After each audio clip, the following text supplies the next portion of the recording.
All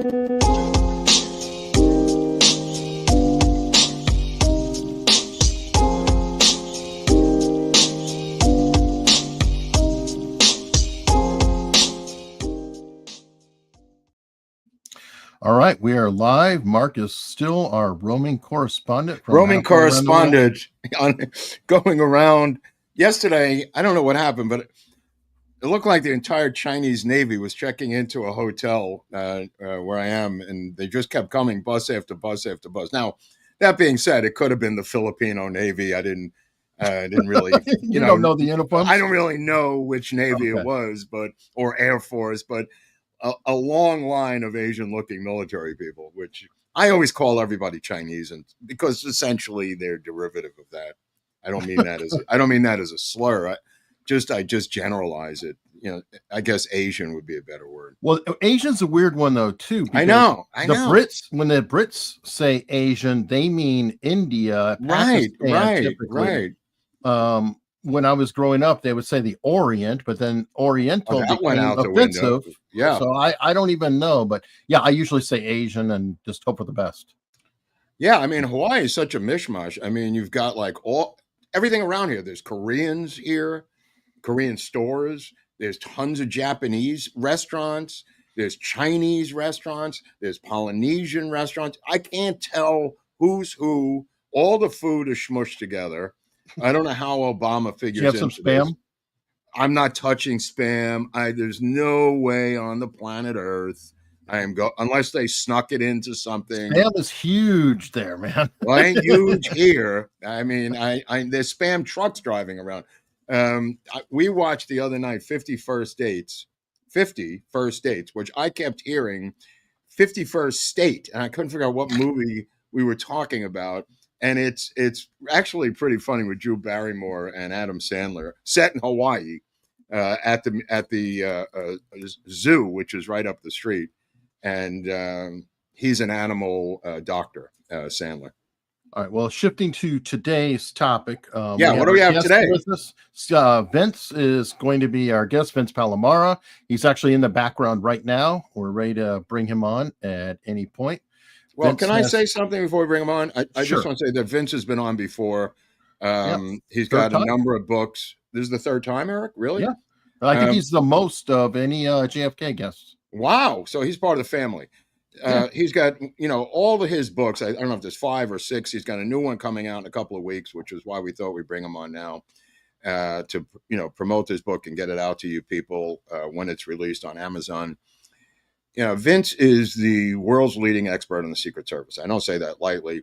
And like me, I didn't realize this. He started and he can explain this when he comes on.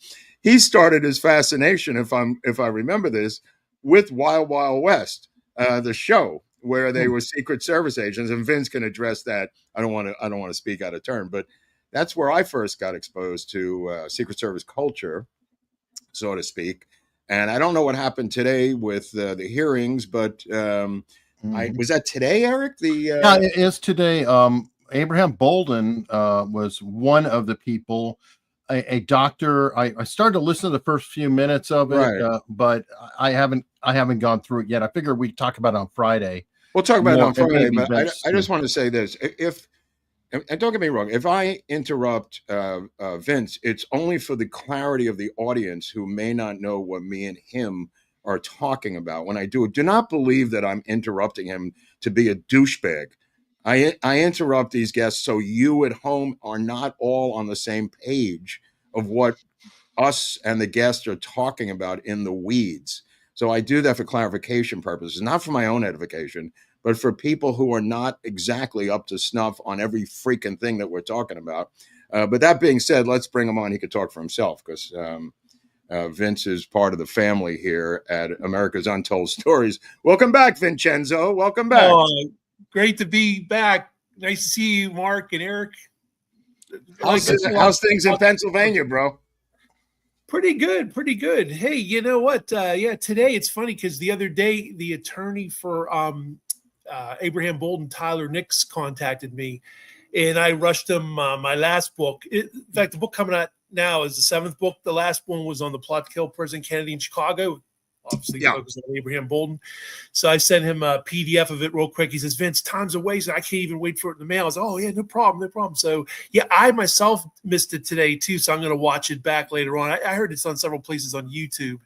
And, the GOP Oversight channel on YouTube is where they're Let me playing. write this down. GOP Oversight channel. Is that a channel on YouTube? Really? Yeah, GOP Oversight Committee or GOP Oversight. They have their own channel, and it's just hearings that they're doing. So, well, I understand Doug Horn is also there, Vince. Yes, I cannot wait to watch this. There was a lot of excitement. I know, like some of the private messages I received on Facebook from people said that, it was really good. Oh, Doug Horn, this, that, and the other. And, obviously Abraham Bolden, be like, Vince, you realize Abraham Bolden? I'm like, oh, yeah, I know about it because Tyler Nixon, his attorney, contacted me. So this is great.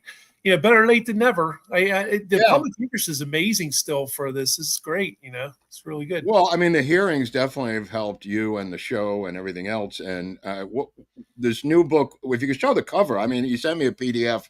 I haven't had time. I scanned through it. Hold on. President Kennedy should have survived Dallas, which is an actual chapter in the book, right, Vince? Yeah, it's like a synopsis as well. What this is like my first book, Survivor's Guilt, was basically 500 pages, and it was through the lens of me, Vince Palamara, my research into the Secret Service. This one is only a little over 200 pages. It's through the lens of the books by Gerald Behn, Clint Hill, Paul Landis, and the Pulitzer Prize-winning journalist Carol Leonig.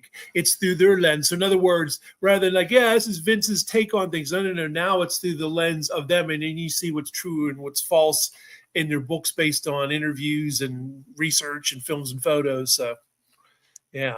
Go ahead, Eric. Go ahead. Well, I always want to push it early on. I'm sure Vince will appreciate it. There's a link to buy the book wherever you're watching in the description. It's an Amazon affiliate link.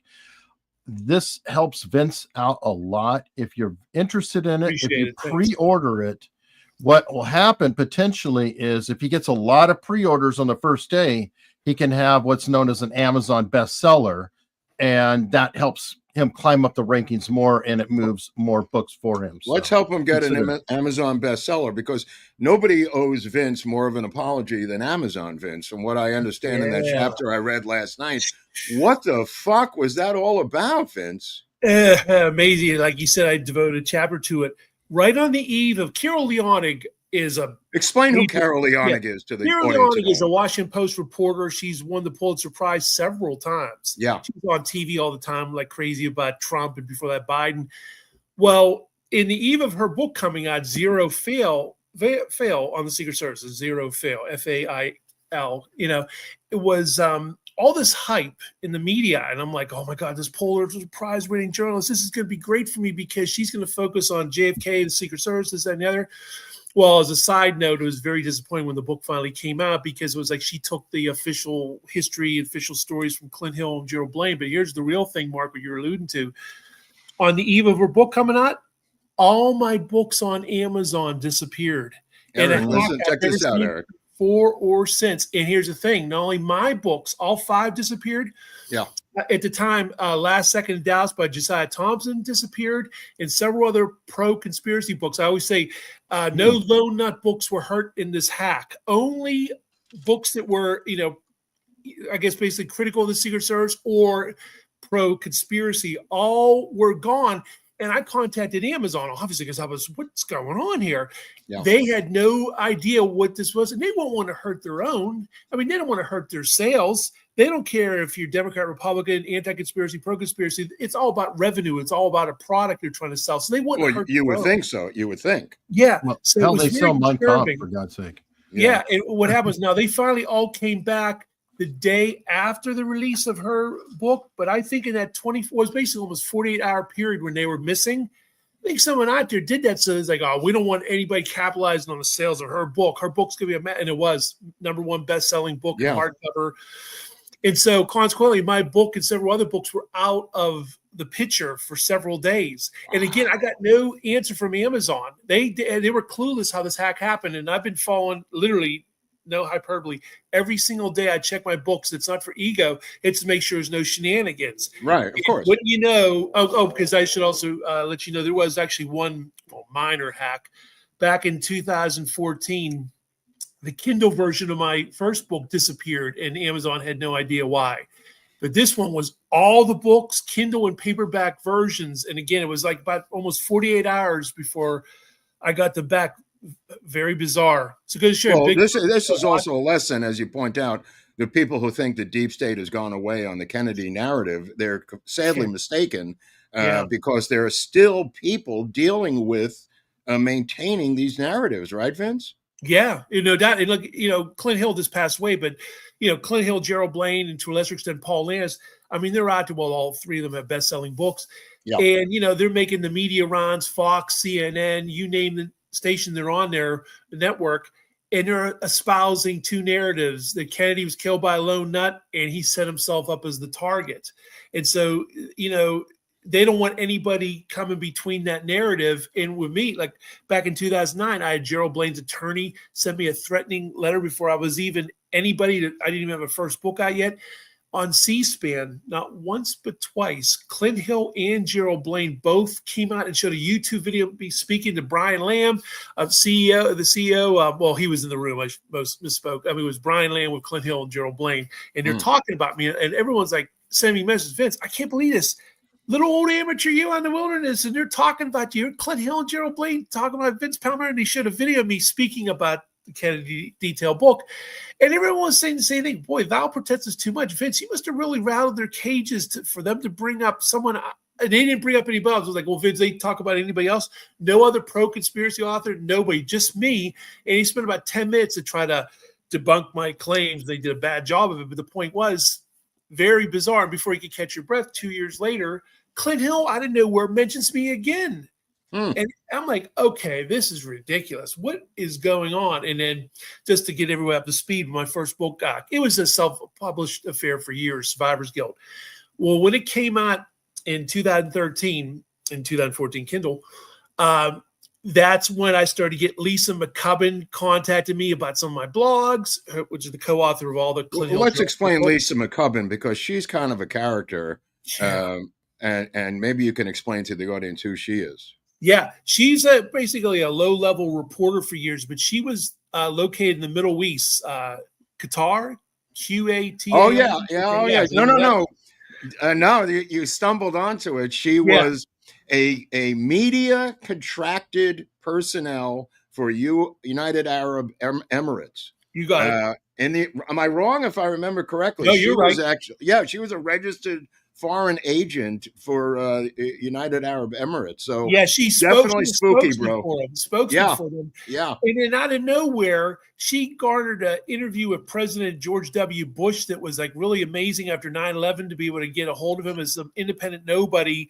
And again, she's representing the Middle East, United Arab Emirates. Then all of a sudden, she's representing Gerald Blaine's book. Gerald Behn at this time, can't stress this enough. Gerald Behn, this is Lisa McCubbin with her now deceased husband, Clint Hill. She was born in 1964. He was born in 1932. She was younger than Clint Hill's two boys.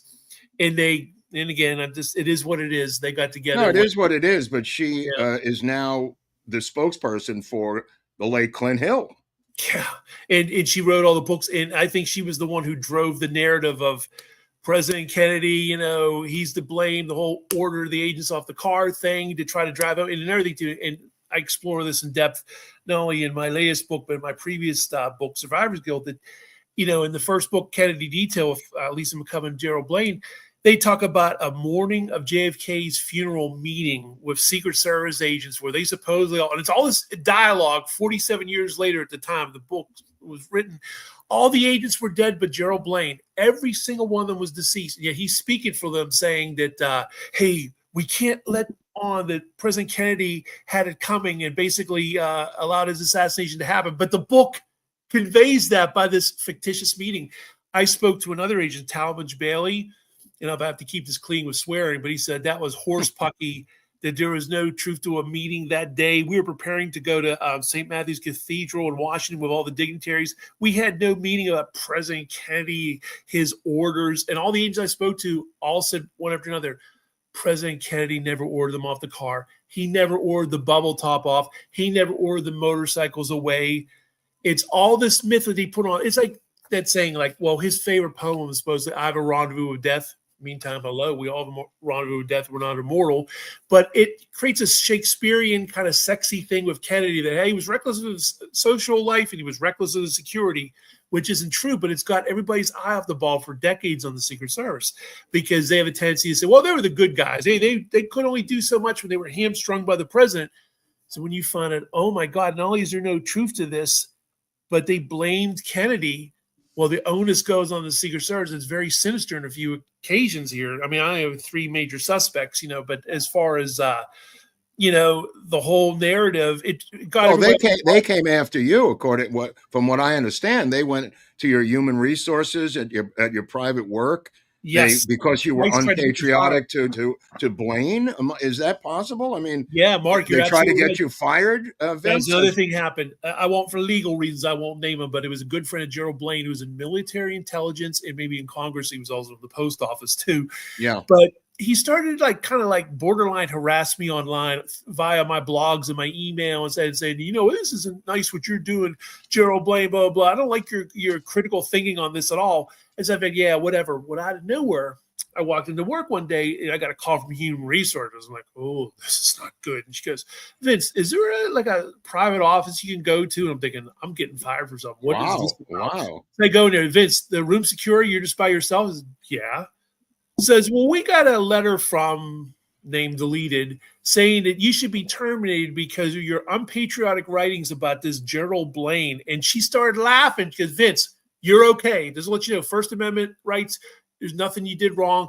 Wow. And we're going to warn this guy if he writes again. Son of a gun, if a month later he didn't write again. And he called me in a conference room again and says, I'll just let you know, we're going to pursue legal action against him if he contacts you again. But just to let you know, he's trying to say that we should terminate you for your unpatriotic writings about Gerald Behn. And now, your audience.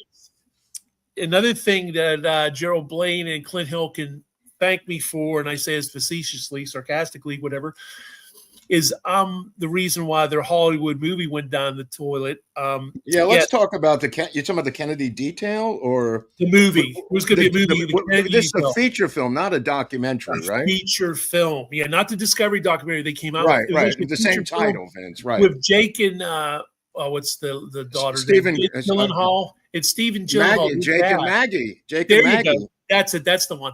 And he was going to be the director. And when that website came out, it was very. Well, just back up. Stephen Gyllenhaal, who is the father of Maggie and Jake Gyllenhaal. The mother is Naomi Foner, if I remember, who was a Hollywood screenwriter as well. So they have a child now who was recently arrested in some anti-Israeli, anti-Jewish protest at Columbia, by the way. So it's now. I wasn't sure all the details. Yeah, that was the daughter of Jake Gyllenhaal, I believe. But anyway, so the father is now the head of the DGA, but the father was supposed to direct this movie. Yeah. Mark and Eric, they had a really impressive website of all these people, like The Life of Pi, Academy Award-winning animator, and all these other people. Like, wow, look at the litany of people on this movie. And a friend of mine from the Philippines, she was a friend of the director. She gave me his private email address, but more importantly, she snuck me a couple pages of the script. And what they were going to do in the movie was blame President Kennedy for the assassination. Of course. Hey, get those Ivy League charges off the back of my car and put all the onus on him. So when I wrote to Stephen Gyllenhaal, I gave him a Cliff Notes version of my book. I was very respectful. I said, Mr. Gyllenhaal, in the interest of time, I want to let you know I contacted a lot of these men, and they told me years before this book coming out that President Kennedy was a very nice man, never interfered with their actions, never ordered on the car. The driver of the follow-up car, Sam Kinney's taking sole responsibility for the bubble top. President Kennedy had nothing to do with the motorcycles being away. I also mentioned the fact that building rooftops were normally guarded. They weren't, et cetera, et cetera. Within, I'd say, 10 days tops of even that, the website went away on the Internet Movie Database. It went to Project, and everybody disappeared from underneath it, and it's still there all these years later, but everybody went away.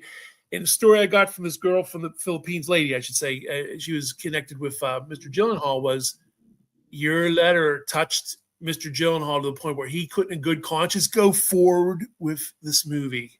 Whoa. So, well done. Well done, my friend. Well done. Way to stab Hollywood in the back. I mean, clearly Hollywood has had a problem with you, and not you personally, but your narrative. Remember the John Malkovich thing in 1993 in The Line of Fire, Vince? There you go. Yeah, it is a Secret Clint Service Eastwood movie. Love the movie, love Clint Eastwood, but it was Jerry Parr and several other major Secret Service people were consultants on the movie. And out of nowhere, they say, you wanted to station agents on his back bumper, and he refused. You know why he refused? I think he had a death wish. They were trying to like blame Kennedy in this Clint Eastwood blockbuster movie. Same thing. And that narrative has been really dominant, really since the 60s, but the last like 2 to 3 decades in particular, they've really ramped it up. That's why I was so disappointed in Carol Leonig. She's such a great investigative reporter. So I thought, aha, she's going to do it. And she interviewed Clint Hill and Gerald Behn and just sourced their book. I was so disappointed. You've got to be kidding me. A Pulitzer Prize winning on, and she knows of my work because I'm quoted on one page of her book. She used my 4th book, Who's Who in the Secret Service, as a source. It's not like Vince. She didn't know.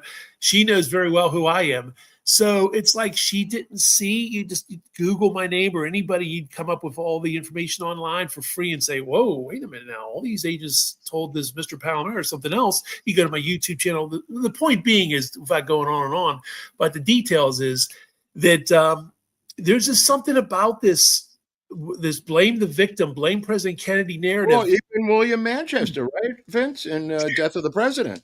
Oh, Mark, you're setting me up great here, man. Yeah. That's William what we Manchester, do here, Vince. You're great. You guys are great, man. You guys are experts in that. Yeah. And everybody knows William Manchester, best-selling author, Death of a President. Well, out of nowhere in his book, page 37, he says that 4 days before the president's trip to Dallas, when he was in Tampa, that President Kennedy turned around and says, get those Ivy League charges off the back of my car. Well, he quotes Floyd Boring, who was the number 2 agent of the White House detail. I spoke to Floyd Boring. He was adamant that there was no truth that President Kennedy ever ordered him off the car, and he emphatically denied that President Kennedy said anything like that in Tampa. And before we can catch our breath, he also said, I wasn't interviewed for that book. I wasn't interviewed at all. The source notes, I'm like, my God, he's not interviewed. But guess who was interviewed? Who? Gerald Behn. Ooh. Gerald Behn was a nobody agent, and only somebody like me would know who he was. Yeah, you're showing us Floyd Boring now. To his eternal credit, a stranger on the phone. To this day, I spoke to him in 1993, 1994, and got a letter from him on all dates, November 22nd, 1997. He said, President Kennedy was very cooperative with the Secret Service, never interfered with actions, always just hammering at home. And a couple of years before that, when I spoke to the special agent in charge, the number 1 agent of the White House detail, Gerald Behn, Behn, he told me the same thing. He said, I don't remember Kennedy ever saying about not having agents on the back. He was kind of a straight shooter, wasn't he, Vince? Yeah, really. And you got to keep in mind, both gentlemen believe Oswald acted alone. Yeah, there's Gerald Behn right there. Both gentlemen believe Oswald acted alone. It's time to get a license. Yet they were adamant that President Kennedy never interfered with his security, never ordered him out the car. And see, what happened was, back in the summer of 2005, when I was bold enough to send a 22-page registered letter to Clint Hill, I got his private address. Keep in mind, it was a private address through a former agent, Lynn Meredith. And I gave him basically a Cliff Notes version of my research at the time. Well, that's when I found out, when I spoke to Gerald Behn just on a fluke a couple of days after I sent the letter. Here's Gerald Behn quoting from my private letter to Clint Hill saying, don't be so hard on Emory Roberts. I'm like, oh my God, he's doing it. He goes on and says, yeah, I was just at Clint Hill's son's wedding, by the way. And I've known Clint Hill since 1958. We served the Denver office. I'm like, oh my God.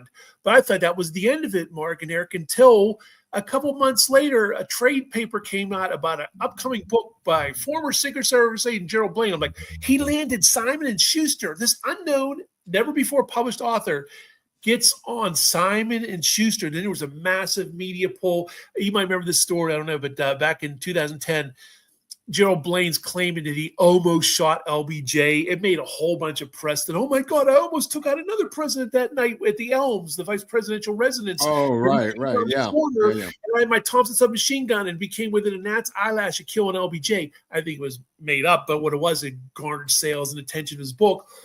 And that's when, previously I got contacted by his attorney, telling me cease and desist about my blog. And that's when the petty harassment started. And then, interestingly enough, Gerald Behn and Lisa McCubbin went on Goodreads when my book was due to come out, and they logged in as to read. And before the book even came out, Lisa McCubbin gave it a 1 star.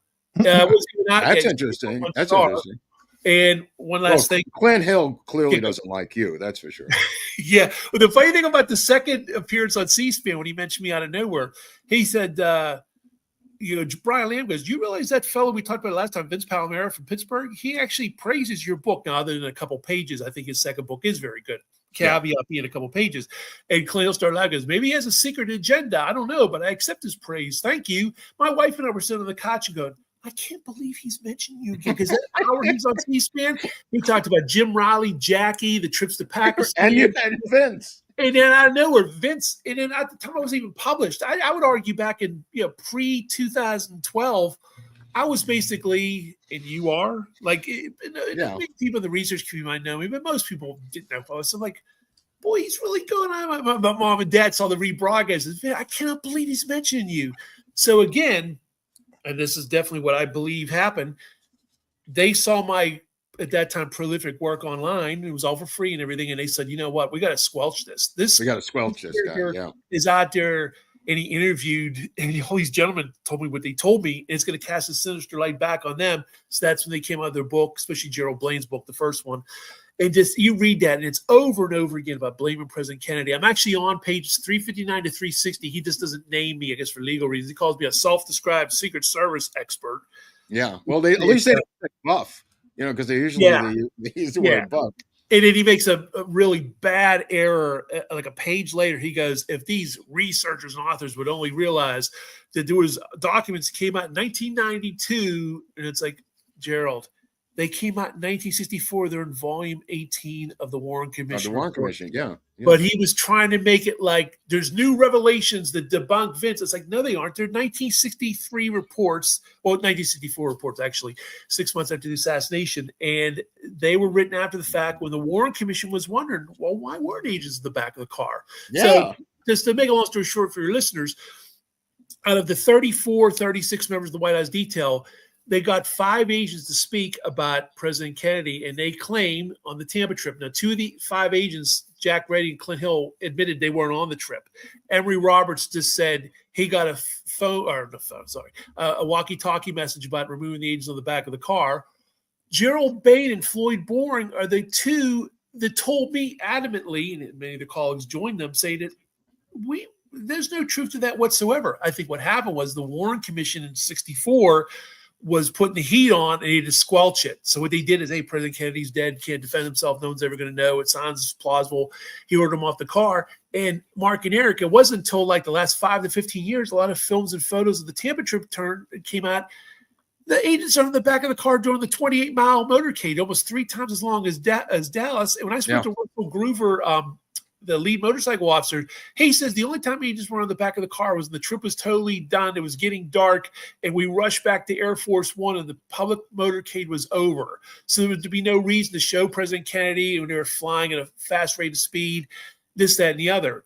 But what it did was it created this myth, and it took decades for the films and photos to come out. Oh, another thing, too, is Congressman Sam Gibbons, who sat a foot away with Kennedy in the limousine, in a letter to me said it. I heard no such order.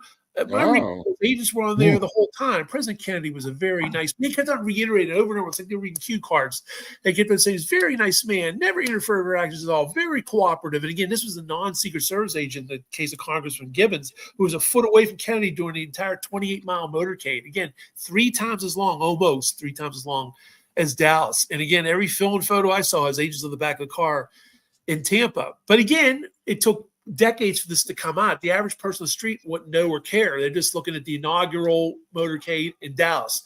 And for years, there was very little in between. It took years. In fact, on the first page of my YouTube channel, pretty recent video, I compiled it's roughly 2.5 hours long of every known film and photo of President Kennedy's motorcades. And it's just including Europe, right? Oh, Yeah. All over the place. And you see agents on the back car, the bubble top, and beautiful weather. It looks like the Hells Angels. You've got so many motorcycles. It looks like Sonny Bargers going off to Altamont. Right? You know what I mean? You got it. Good analogy, man. That's it. And again, people didn't realize that most people thought building rooftops were only invoked, that kind of security, after the assassination. As a response to the assassination, I found, wow, FDR, Truman, Eisenhower, and all during the Kennedy administration, building rooftops were normally guarded either by the military and or the police and or agents. And this, again, it came out in 2 major pre-1963 Secret Service books. Right.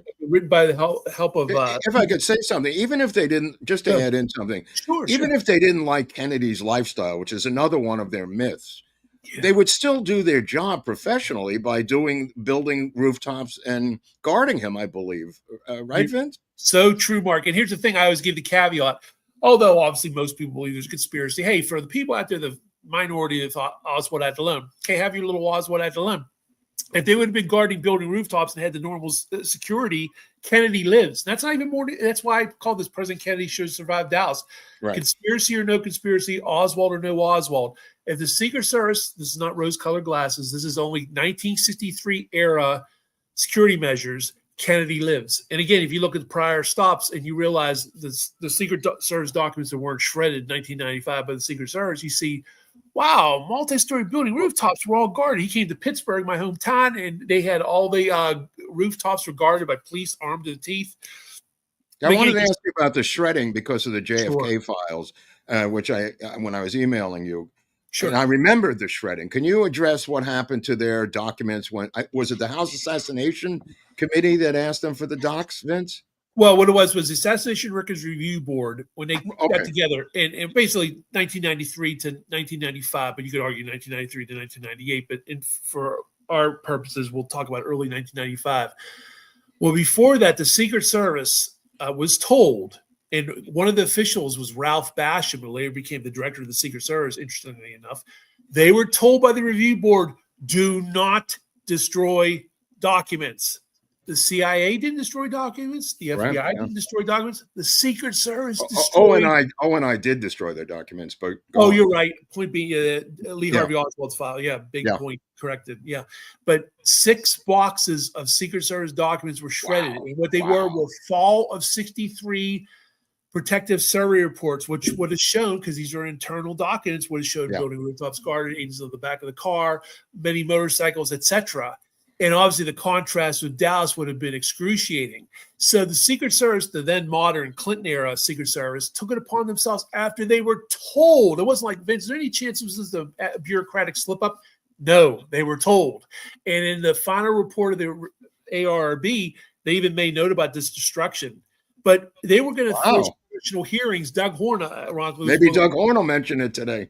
Yeah, hopefully. I'm sure it's part and parcel of the whole thing. But then they were like, well, we don't want to bite the hand that feeds us. We still have a couple more years to go. And they took the wimp's way out and said, you know what? We're just going to put it in the report, duly know they destroyed these records. Now, the records that did come out are very damning. One of them is the Tampa survey report. And it comes out and says, all multi-story building rooftops will be guarded by the sheriff's department. I saw that. It's 28 miles long. So you say to yourself, again, $64 million question. We're supposed to believe that a man in a building, Oswald or whoever, shot a man in a car, as David Lipsky used to say. Okay, it was a fluky thing. But isn't that crazy? A city that JFK himself was warned about, and JFK even said, we're heading to nut country now. Okay, but Senator Fulbright, Pierre Salinger, Evelyn Lincoln, the list goes on. It wanted for treason sides, the John Birch Society, welcome Mr. Kennedy to Dallas. And that city in Texas, he's killed, and the security is putrid. And again, that used to be hyperbole. For years, people were going off this like shooting from the hip, so to speak, and saying, well, do we really know security was bad? Because for years, documents that weren't shredded were locked up. These men weren't available to speak to anybody. It took bold me out in the wilderness, amateur me, to do this. And there is the welcome Mr. Kennedy sarcastic ad about why he's coming to Dallas, whatnot. So it took years for these things to come out. Again, I tell people it's a current event, not only the harassment by Clint Hill and Gerald Behn and their friends, and the current, major best-selling books. They almost had a Hollywood movie, almost.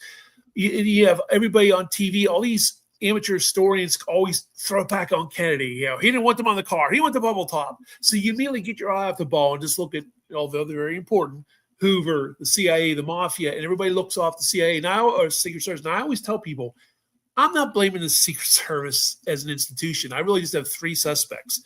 You're talking about Boring, Lawson, and Grant, or are those the security strippers, or? Yeah, what it was is the major ones are Boring, Emory Roberts, and Bill Greer, and a Oh, sub right, level right. underneath that would be Grant, possibly Lawson. All have a tendency to think he was just following orders. Yeah. Elmer Moore, who badgered the Parkland Dodgers and called Kennedy a traitor. Forrest Sorrells, the head of the Dallas office, was virulently anti-Kennedy. It only came out the day after the assassination. Some woman was calling the Dallas office saying, "This man Forrest Sorrells should be removed from his duties. He's very anti-Kennedy, very anti-government." He brings in about this, I guess her husband, they attended some sort of local Dallas meetings, and Forrest Sorrells, the head of the Dallas Secret Service office, is bad-mouthing Kennedy. So Can I ask you something about Jerry Behn for not showing up? I always thought, and you could correct me if I'm wrong, that Jerry Behn didn't show up. He took this vacation that he never took before in his life. Right. Is it possible that they knew he was not going to go along with their plan, or Ben heard about the plan and didn't want to be involved, or both? It's definitely, the answer is yes to both. It's definitely food for thought. Here's the bottom line. Jerry Behn, he joined the Secret Service in 1939. Unlike today, where you spend time in field offices, he basically went to the White House detail for FDR. In fact, not to get off the tangent very quickly, the famous black and white film of FDR saying the only thing we have to fear is fear itself, and talk about this will be a day to live in infamy. You can see Gerald Behn on the side. But anyway, he was in the White House detail all those years. He accrued all this annual leave. He never took it. Now, this is actually confirmed by Clint Hill and Gerald Blaine in their books, and Sam Kinney was the first to reveal this. We're talking about Jerry Behn, B-E-H-N, for as people at opposed to home. Blaine of the Kennedy. Right, it's a little confusing. I understand. Yeah. Well, Behn took his first vacation the week before the assassination. And here's what really gets crazy. Not only did he take a vacation, he was out of the picture, literally and figuratively. In Gerald Blaine's book, The Kennedy Detail, he has a scenario where the day before the assassination, Gerald Behn from his office in the White House tells the agents, don't get on the back of the car. Not only is that patently false, there's no in-house symmetry. It's like, Mr. Behn was supposed to be on vacation. Why are you inserting in your book that the day before Bain's telling the agents don't ride in the back of a car? Again, Mark and Eric, it's thou protestest too much. They can't keep their story straight. Other people picked up on that too. Like, wait a minute, I thought he was on vacation. How could he be calling from the White House the day before? Because Gerald Behn and Clint Hill were such in a tizzy about my letter, and they realized, because my letter basically was a nice way of saying that you guys screwed up as nice as I could. Well, just quoting from their colleagues, Art Godfrey, et cetera, were all telling me this. And that's when I called Clint Hill a couple of days ago, he goes, Bob, what? I'm not interested in speaking to you about this or anything else. And then that's when I got, Gerald Behn. I spoke to him. He's quoting from my letter when the letter was only meant for Clint Hill's eyes. Probably had a fax machine or something. That's how he shared it. But the bottom line in all this is, to get us up to speed about things, Jerry Behn, the head of the White House detail, never went on a vacation. I know it's hard to believe. Well, he doesn't even go. He sits on his front lawn on a lawn chair, right, and has a beer. Yeah, he's basically cutting his grass. Yeah, he didn't even go anywhere. Question, the letter you're saying that you're wondering how he got it. I mean, he co-wrote the book with Clint Hill's wife. Maybe that's why the letter got to him. The thing, and again, this is going to make your viewers, listeners go, oh my God, but Lisa McCubbin, again, just quoting facts. She was born in 1964. She went to the prom with Gerald Blaine's son, and she ended up marrying Clint Hill. Yeah. This is a Secret Service honeypot whose specialty is the Secret Service. Yeah. I mean, this is her assignment, is the Secret Service. Oh, yeah. And literally, too, Mark, she actually spoke about me on Facebook as well. Speaking of these people speaking about me, she came out in 2010 on the official Kennedy Detail Facebook. And says, I want to let people know Vince Palamara is claiming his letter to Clint Hill is the reason why Gerald Behn wrote this book. Clint Hill threw the letter in the trash. He never read it, which is patently false. Clint Hill gets on C-SPAN and says, I returned the letter to him. I didn't read it. He didn't return to me. I got his signed receipt I still have to this day, and he was angry about the letter. Okay. And here's the thing. The biggest thing of all is Gerald Behn, his good friend since the Denver days, was quoting from my letter. Boy, that's one thing that I've taken away from all your research is these guys contradict themselves 5 million times in all of your books, pointing fingers at each other, contradicting their own statements. I mean, it's one big giant mishmash. Am I wrong here, Vince, or is it just an incredible amount of contradiction? Yeah, it's a incredible amount of contradiction when it comes to the official story of his security. Not so much about Oswald alone, but pointedly, there was about a half a dozen agents that believed there was a conspiracy. Jerry O'Rourke, who was on the Texas trip, obviously know about Abraham Bolden. John Marshall, who was the head of Miami office. Blanking out right now. Oh, Maurice Martineau, the head of the Chicago office, who was in the White House detail for a couple decades. Okay, you got people like that. Well, here's the thing where they were contradictory. They were very consistent to me about the security. Again, this is really when the internet was in its infancy. We're talking like 1992 to 1997, especially when I was contacting these guys. Before they had a chance to compare notes, before they had a chance to maybe go online and see about me, you know, this, that, and there. Because before 1998, I had like no presence on the internet at all. So basically, it was directory assistance, the old newspaper archives, this, that, and the other. Networking, an agent would tell me, "Hey, I'll let you know, he's since passed away. Bob Lilly lives in Niceville, Florida. Hey, you want his number?" I'm like, yeah, that's how it started. And again, none of these guys rained on my parade mark in Eric. It wasn't like, "Oh no, this agent's telling me it's true. What am I going to do with this?" They were all telling me. They always told me there would be no books. In other words, if they would have lied, it'd be sad if they were lying through their teeth and said, "Yes." I don't even think these guys got their book deals. I think they all have a Lisa McCubbin. I mean, look at Paul Landis. If it's not for James Robinault, he didn't write this book. Paul Landis. Robinault wrote the book. Robinault drags him around to all the conferences. Robinault is the deep state operative writing the piece for Vanity Fair. Handler. And McCubbin is the one back then doing this with them. It's not like Blaine woke up one day and called Random House. Exactly. These people, of course, it's absurd. And the thing about Blaine is he was a nobody agent. Unlike Clint Hill, everybody knows Clint. Well, Landis is a nobody agent too, right, Vince? Pretty much. A little bit more famous than Gerald Behn, but still, from an average person on the street wouldn't know him other than he was on the follow-up car. Paul Landis' book has got to be the ultimate bait and switch. Absolutely. Chapter in this book. His two Secret Service reports in Volume 18 of the Warren Commission talk about a shot coming from the front. Yep. He doesn't tell his readers in his book. He wrote two Secret Service reports saying shots from the front. Right. The House Select Committee contacted him in 1979. He mentions the House Select Committee contacted him, doesn't tell his readers why. Right. He confirmed to the committee the veracity of his two Secret Service reports saying a shot came from the front. He was interviewed in 1983, 1988, and 2010. He never mentioned the bullet business. So many people were desperate to hang on to it because there's a part of your brain goes, wow. Well, he's just waiting for Sam Kinney to die. Yeah.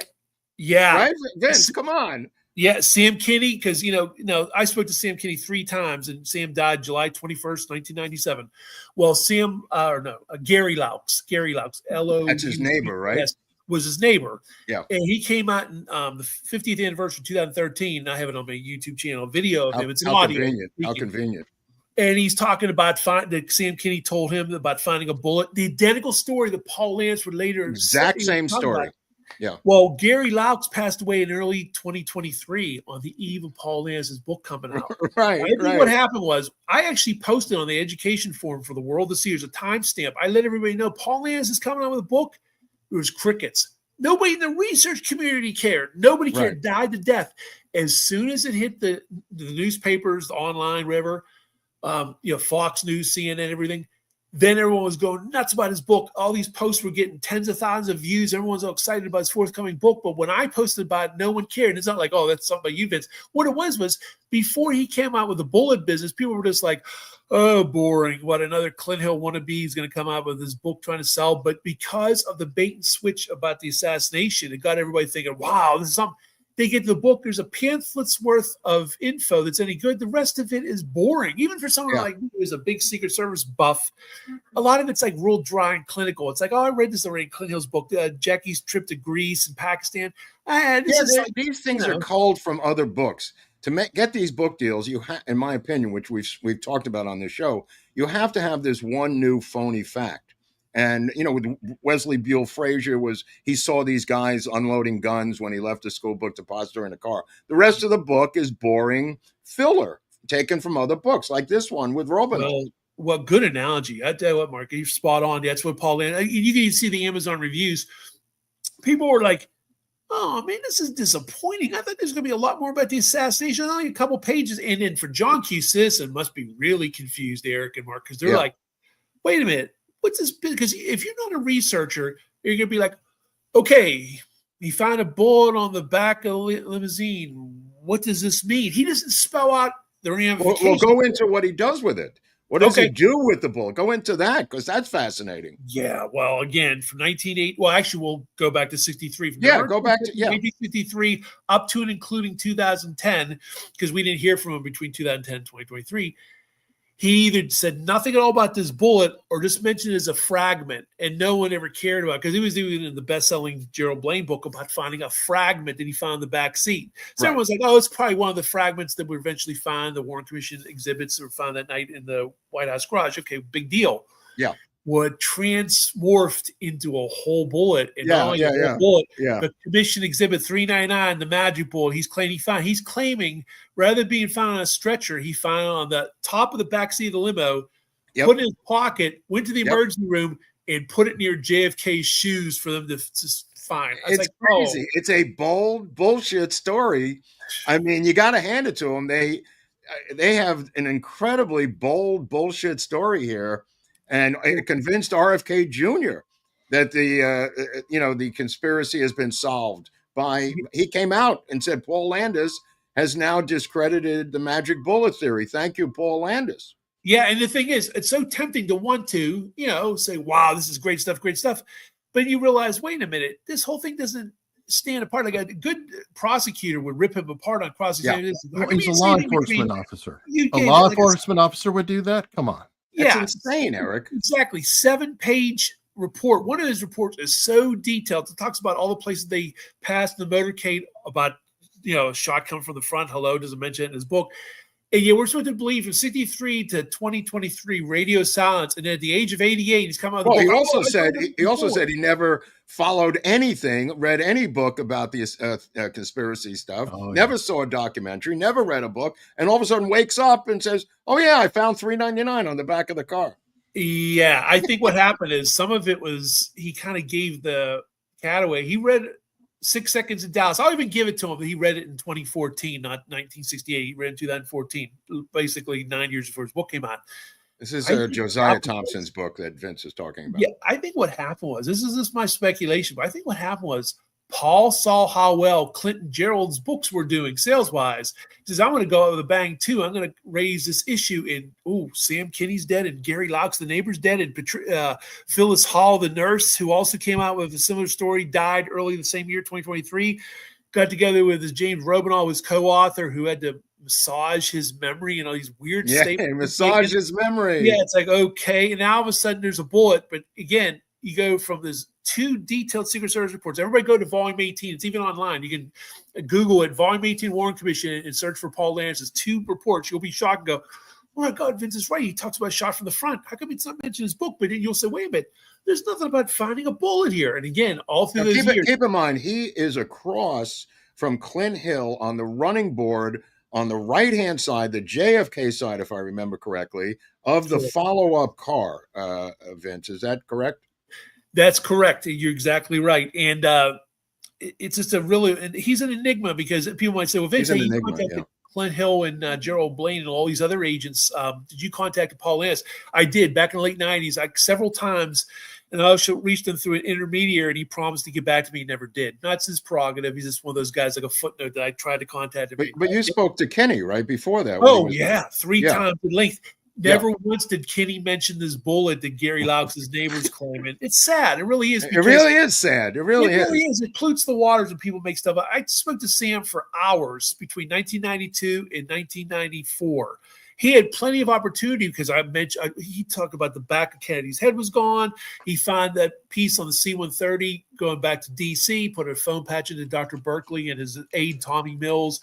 He believed there was a conspiracy, but he believed Oswald acted alone, even though Tell me about this phone patch to Berkeley. I'm curious. Yeah. Tell me about that. When the president, I'm doing a deep dive on Berkeley. So anything you got on Berkeley, I'm interested. Oh, I got a couple of things. I'll tell you real quick.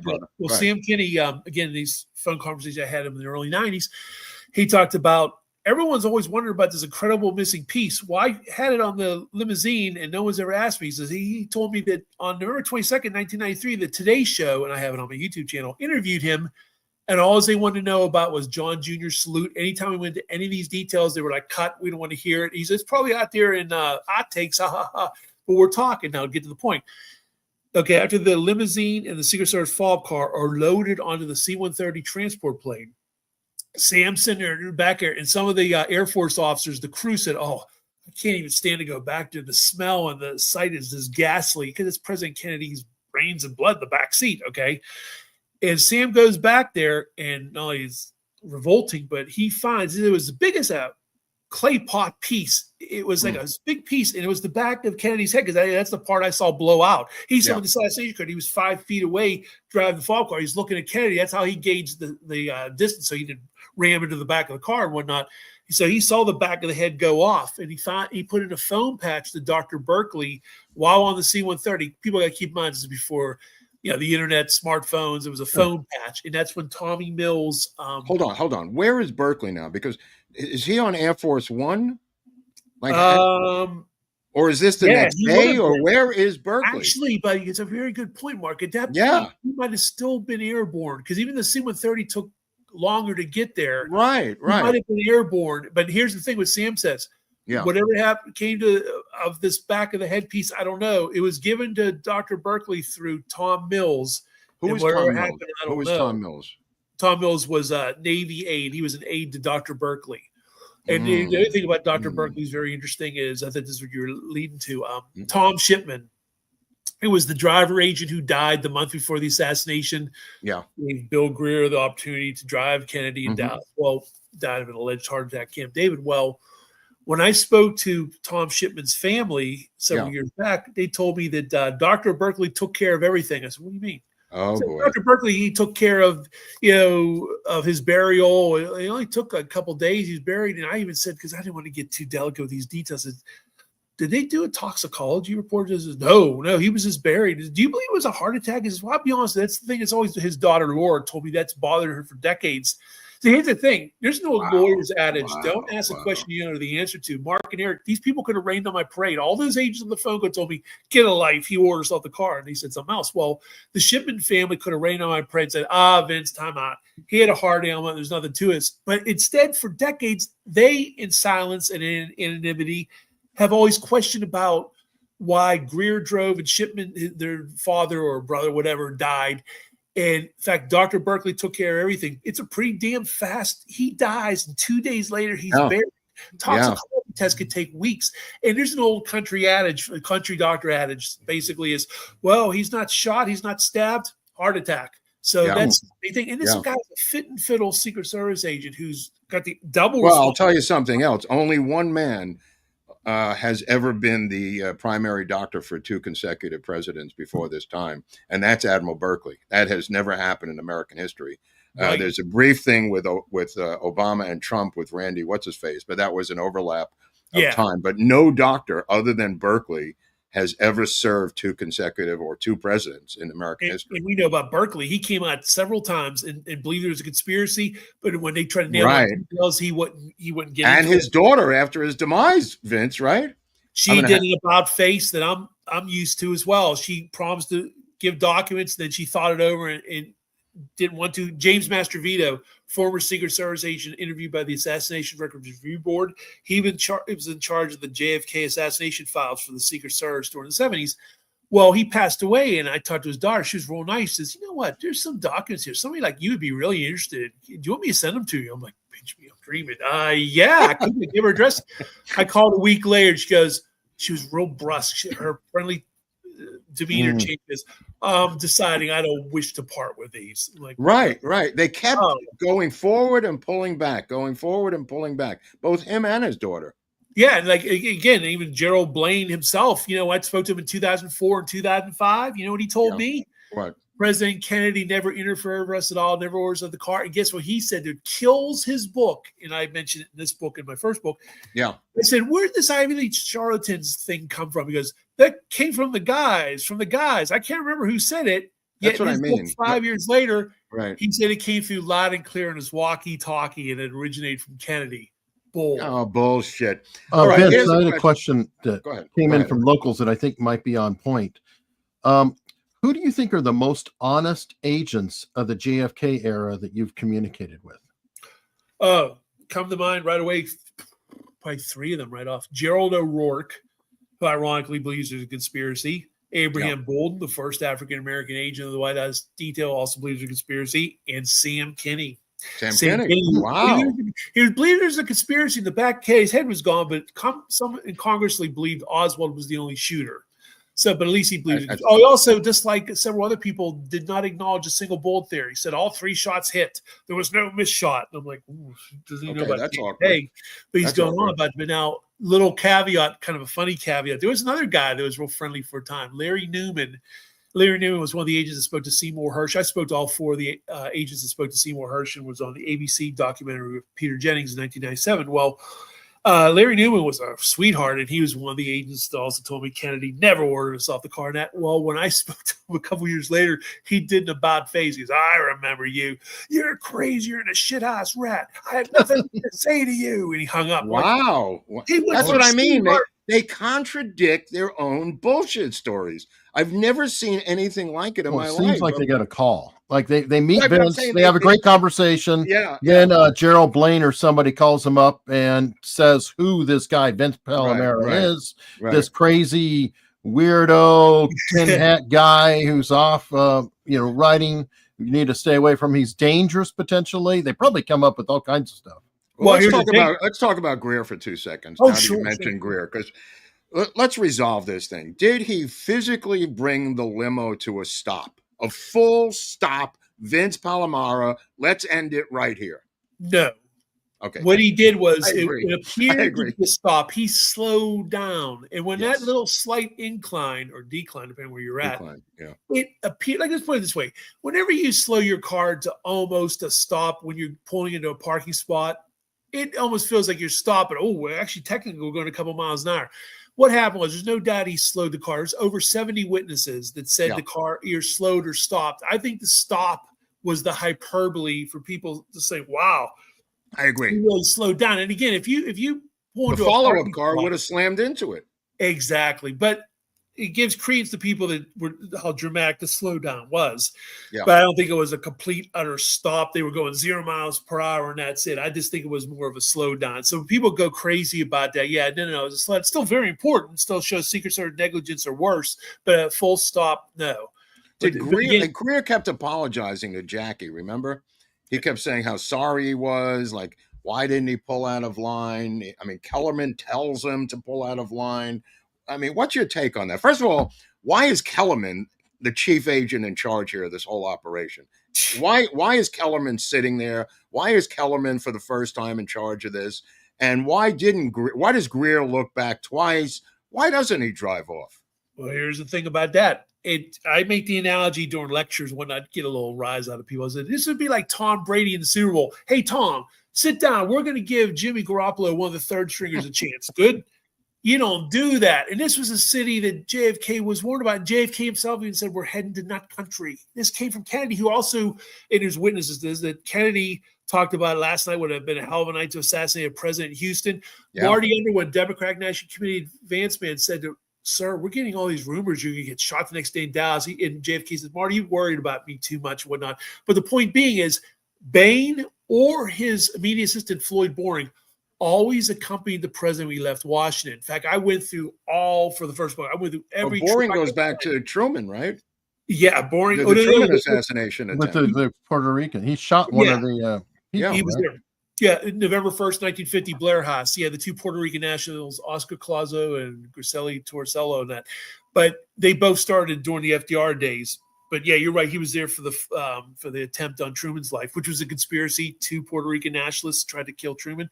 Mm-hmm. But the bottom line is Floyd Boring was actually in charge of all the advance work during Kennedy's era. This only came out in the Truman Library Oral History that Floyd Boring did, in the JFK Library Oral History that was suppressed for years until myself and researcher Bill Adams in 1999 pried it loose from the archives of the JFK Library.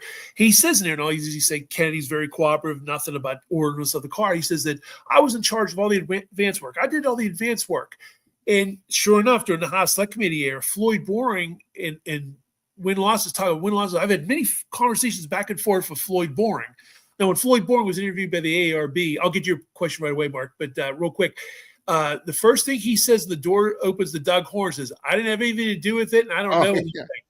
I read that in your book. That was pretty good. Thing to say. Nobody asked him that, and he starts denying he's got anything to do with it. But then it turns out he was in charge of the planning of the trip, but he was washing windows in Maryland when the assassination occurred. He said, did I assign win-loss in the Dallas trip?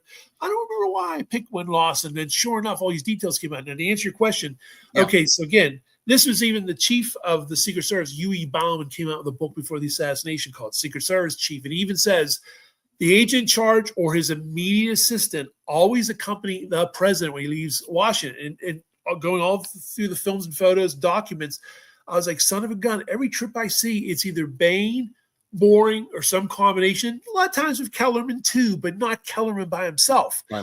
We get to Dallas, a city he's warned about, and a third stringer makes his first major trip on his own in place of Behn. That being Kellerman. Roy Kellerman. Now, Roy Kellerman, when the shooting begins, Greer turns around first time, looking at Kennedy, which he denied ever doing. He denied that he saw Kennedy. He turns back to the front, and Kellerman, who grabs radio microphone, and says, get out of line, we've been hit. And during that motion, when Kellerman grabs the radio microphone, Greer, for the second time, looks back at Kennedy, and staring at Kennedy till the fatal shot makes this mark. Only then, as he faced forward, Kellerman, to his credit to William Manchester, says, Bill Greer then looked in the back of the car. Maybe he didn't believe me. But now, all through that day, Greer was supposedly remorseful. To Jackie, to Kenny O'Donnell, to Dave Powers, says, oh, if I only would have seen it, Tom, if I only would have hit the gas. He gets the autopsy at night to Seibert and O'Neill, the FBI agents. Then he starts to lay the groundwork for JFK is to blame. He starts to say, the president sometimes ordered us to slow down, laying the foundation of Kennedy's dead. I don't want to take the blame for this. Kennedy told us to slow down. And that's when you get, after a little moratorium, blame Kennedy. We're having congressional hearings of the Warren Commission and everything else.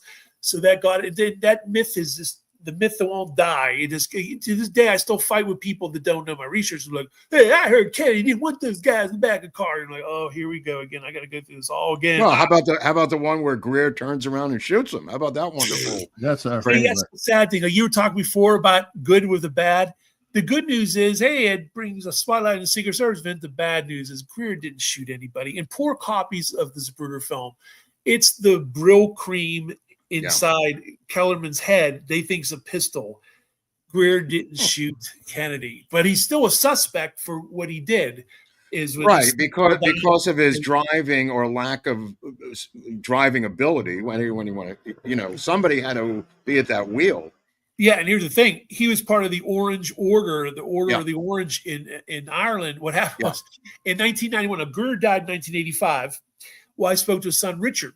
And he's a nice guy, nice enough. We're talking, and I don't know where I asked him, hey, what did your father think of President Kennedy? The line went dead, basically. I'm like, oh, this is awkward. And I went on to other things. This was an anti-Catholic society, right, Vince? Yeah, well, you'll get to that. Yeah, I asked him a second time, sir, if you don't mind, what did your father think of President Kennedy? He goes, well, we're Methodists, and JFK was Catholic. Right. Okay. Now, for years, that sat there, very unsettling comment, until 2013. The Irish Times contacted me in Ireland, and he said, what?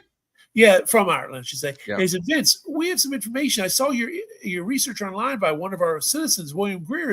He's part of the Order of the Orange. Him and his grandfather, they were very anti-Catholic. I'm like, wait, this is the guy who's driving Kennedy. And then from the Warren Commission testimony that he drove on the estate of Henry Cabot Lodge, who was an ambassador to Saigon, two-time opponent of Kennedy and senator and his vice president candidate. And, he had to have known all the stories about. Well, Henry Cabot Lodge basically ordered the assassination of the DM brothers, overriding Kennedy's order to protect them. Exactly. The day before the Chicago trip that was canceled. Exactly. And so there you go. That's all it takes. Even people like Gerald Posner and Vince Bugliosi credit the success of the assassination to Bill Greer. They just believe it was Oswald alone, but they still credit Greer for slowing down the car. There's a famous, it's on my YouTube channel. It's from 1993. Dan Rather's just riveted with everything Gerald Posner saying. And Posner says, can you see this? Look, what Greer has actually done is given Oswald the easiest of the shots by slowing the car down. But again, he did what he did. And then when you factor in Floyd Boring's the planner of the Texas trip. Well, let's factor in Emory Roberts waving off Lawton and Ripka when we get to Love Field. Why don't you explain that to the audience, Vince? Yeah, and by the way, well, I'll just get right to it. Okay, there's I found this again in 1990. 1991 was a banner year. 91, 92. I found a whole bunch of WFAA ABC video, and what it was Collector's Archives in Canada had all these old VHS tapes. And what happened was in the dead of night in 1983, one time they aired all the original footage uncut with no commercials. One time in 1983, and some lucky son of a gun had fired up their VCR and was was recording it, sent the bootlegs to Dave Hawkins, Collector's Archives in Canada, and then for several $100 in 1991, I got them. And I'm like, oh, this is amazing. A lot of it was boring, but out of nowhere, there was a couple of amazing clips. And one of them was the beginning of the motorcade. And all of a sudden, you see an agent who's jogging with the limousine stop. He raises his hands, not once, not twice, but 3 times, discussed like this. Emory Roberts, the agent, one of my suspects, the shift leader of the White House detail, who's riding in the fob car, feet away from Kennedy, stands up and goes like this. Now, you can't hear anything because there's a narrator over top of it, but Don Lawton to this is going 3 times like, what gives? Paul Landis makes room. There he is, Emory Roberts confiding with LBJ. Paul Landis makes room, speaking of Paul Landis, he makes room for Lawton to get onto the fob car, but Lawton doesn't budge. In fact, for the first part of the motorcade, no one's standing where Paul Landis eventually stands. I guess he assumed Lawton was going to jump onto the back of the car. Well, Lawton, who I spoke to, said that, we always had regrets, remorse. Who knows? If only they left guys in the back of the car. Nothing about Did they stay at the airport, Vince? They did. And Paul Landis, one of the few good things from his new book, Paul Landis of The Final Witness, his book that we were just lambasting before, he says that he never found the story of Paul or Don Lawton staying behind Love Field credible. Says we needed all the manpower we could get. We had plenty of security at Love Field. Why he was left at Love Field is beyond me, and he thought it was very bizarre, that whole incident. It looked like he was raising his hands in frustration. So Paul Landis is even given grist for the mill for the video. And what it shows is it's visceral. I remember when I first started to show that in conferences in 1995 and later on, the Men Who Killed Kennedy and the Coup in Camelot, everyone was saying the same thing. My God, a picture says 1,000 words. Vince, where did you get this? Is amazing. And then later on, they tried to throw a spin on it. Clint Hill said it. He was saying, I'm going to lunch, guys. Have a nice. Right. Remember that. Yeah, that was their answer. Your lying eyes. And then you could see him going 3 times, I guess. And here's the thing about Don Lawton, though. He passed away in 2012, I believe. Well, she was a female intelligence officer who did a little tribute to him in 2013, an obscure Idaho newspaper. And she said that Don always told her, I should have been there. I should have been there in the back of the car. I rode on the back of the car in Chicago and a few days before in Tampa. So Don Lawton never believed that whole hogwash by Kennedy was off the car. And when I spoke to him in 1995, he said, who knows, if only we would have left guys in the back of the car. You can hindsight yourself to death. He said Kennedy was very personable, very warm. But the bottom line is video, now it's like a YouTube sensation. Somebody else got a more grainier copy of it. But when you see that, you say to yourself, my God, it's tough to put an instant spin on that, although they try. Well, now Emory Roberts is also the one who tells everyone to stay in the follow-up car. Yes. Once Kennedy's head is blown off. So, I mean, it's kind of an interesting thing what Roberts does. Clint Hill doesn't listen to him. He doesn't listen. I think that between them drinking the night before, Clint Hill was one of 4 guys on the fob car. Tell us the guys who were drinking the night before at the cellar who lost their IDs. Go ahead. The 2 agents closest to JFK, Clint Hill and Jack Reddy, or it's Reedy, I should say. Reedy. Paul Landis, and the other one was Glenn Bennett. Glenn Bennett was a protective research section agent who monitors threats to the president. He was temporarily part of the White House detail riding in the fob car. These men were staying out late. Paul Landis even admitted he was out till 5:30. They had reported 8 a.m. He admitted he got no sleep. And they all did like a limited hangout. I just had 2 or 3 beers, or some of the newsmen said they were bombed. They were down. That's grounds for removal from the Secret Service. And then to his eternal credit, Chief Justice Earl Warren, when he had got Chief Raleigh under oath, he said, don't you think this man would have been better off protecting the president if they would have went to bed early, not some beatnik nightclub drinking? And then Chief Raleigh says, yes, but I don't think they could have prevented the assassination. I don't want to stigmatize these men. Total cover-up. Today, there'd be congressional hearings. There'd be loss of pension. When Obama went to Cartagena. He wasn't even on site yet. 9 agents drank and browsed. They were all fired or demoted to the field offices. There was no punishment whatsoever for the 9 who drank the night before. In fact, Clint Hill received a medal in 2 major promotions. None of these guys were punished in any way whatsoever. Well, didn't Rowley say they felt bad enough? They already suffered enough.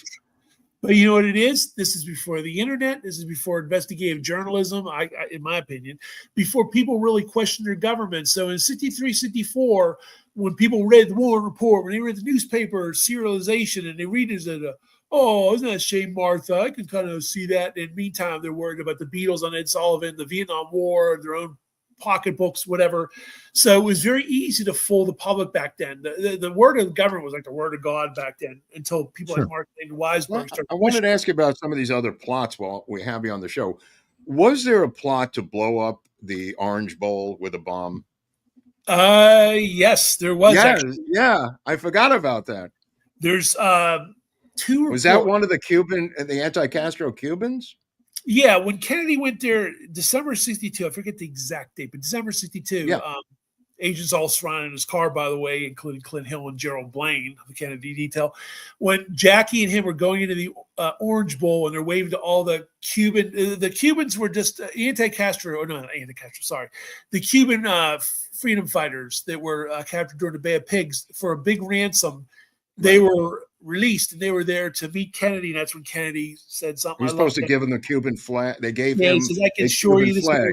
Return to free Havana. Right. But the bottom line is there was word that they found a stick of dynamite. There was 2 Secret Service reports talked about it. Stick of dynamite was found on the motorcade route. And I think it was Kenny O'Donnell or somebody else verified the contents of that.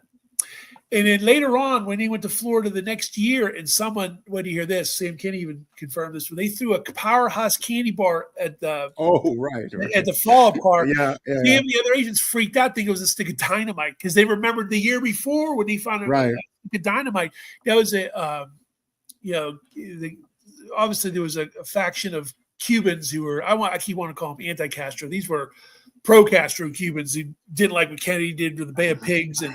Later on the Cuban Missile Crisis, whatnot, shutting down the camps, this, that, and the other. So it was a combination of like pro and anti-Castro sentiment that they didn't want Kennedy in the White House. Let me switch to Beverly Hills for a second because this is relatively new to me. The PT 109 plot in June of 1962, when Kennedy is staying at the Beverly Hilton Hotel, there was a Fair Play for Cuba guy. What do you know about this plot? That's largely the work of author Dick Russell, tremendous book on Richard K. Snagel, the man who knew too much. Yeah, he basically, it's like Von Marlowe, I think was involved. Von Marlowe, yes. There you go. Von Marlowe, the Fair Play for Cuba guy. Yeah. And he was going to be their Oswald, right, Vince?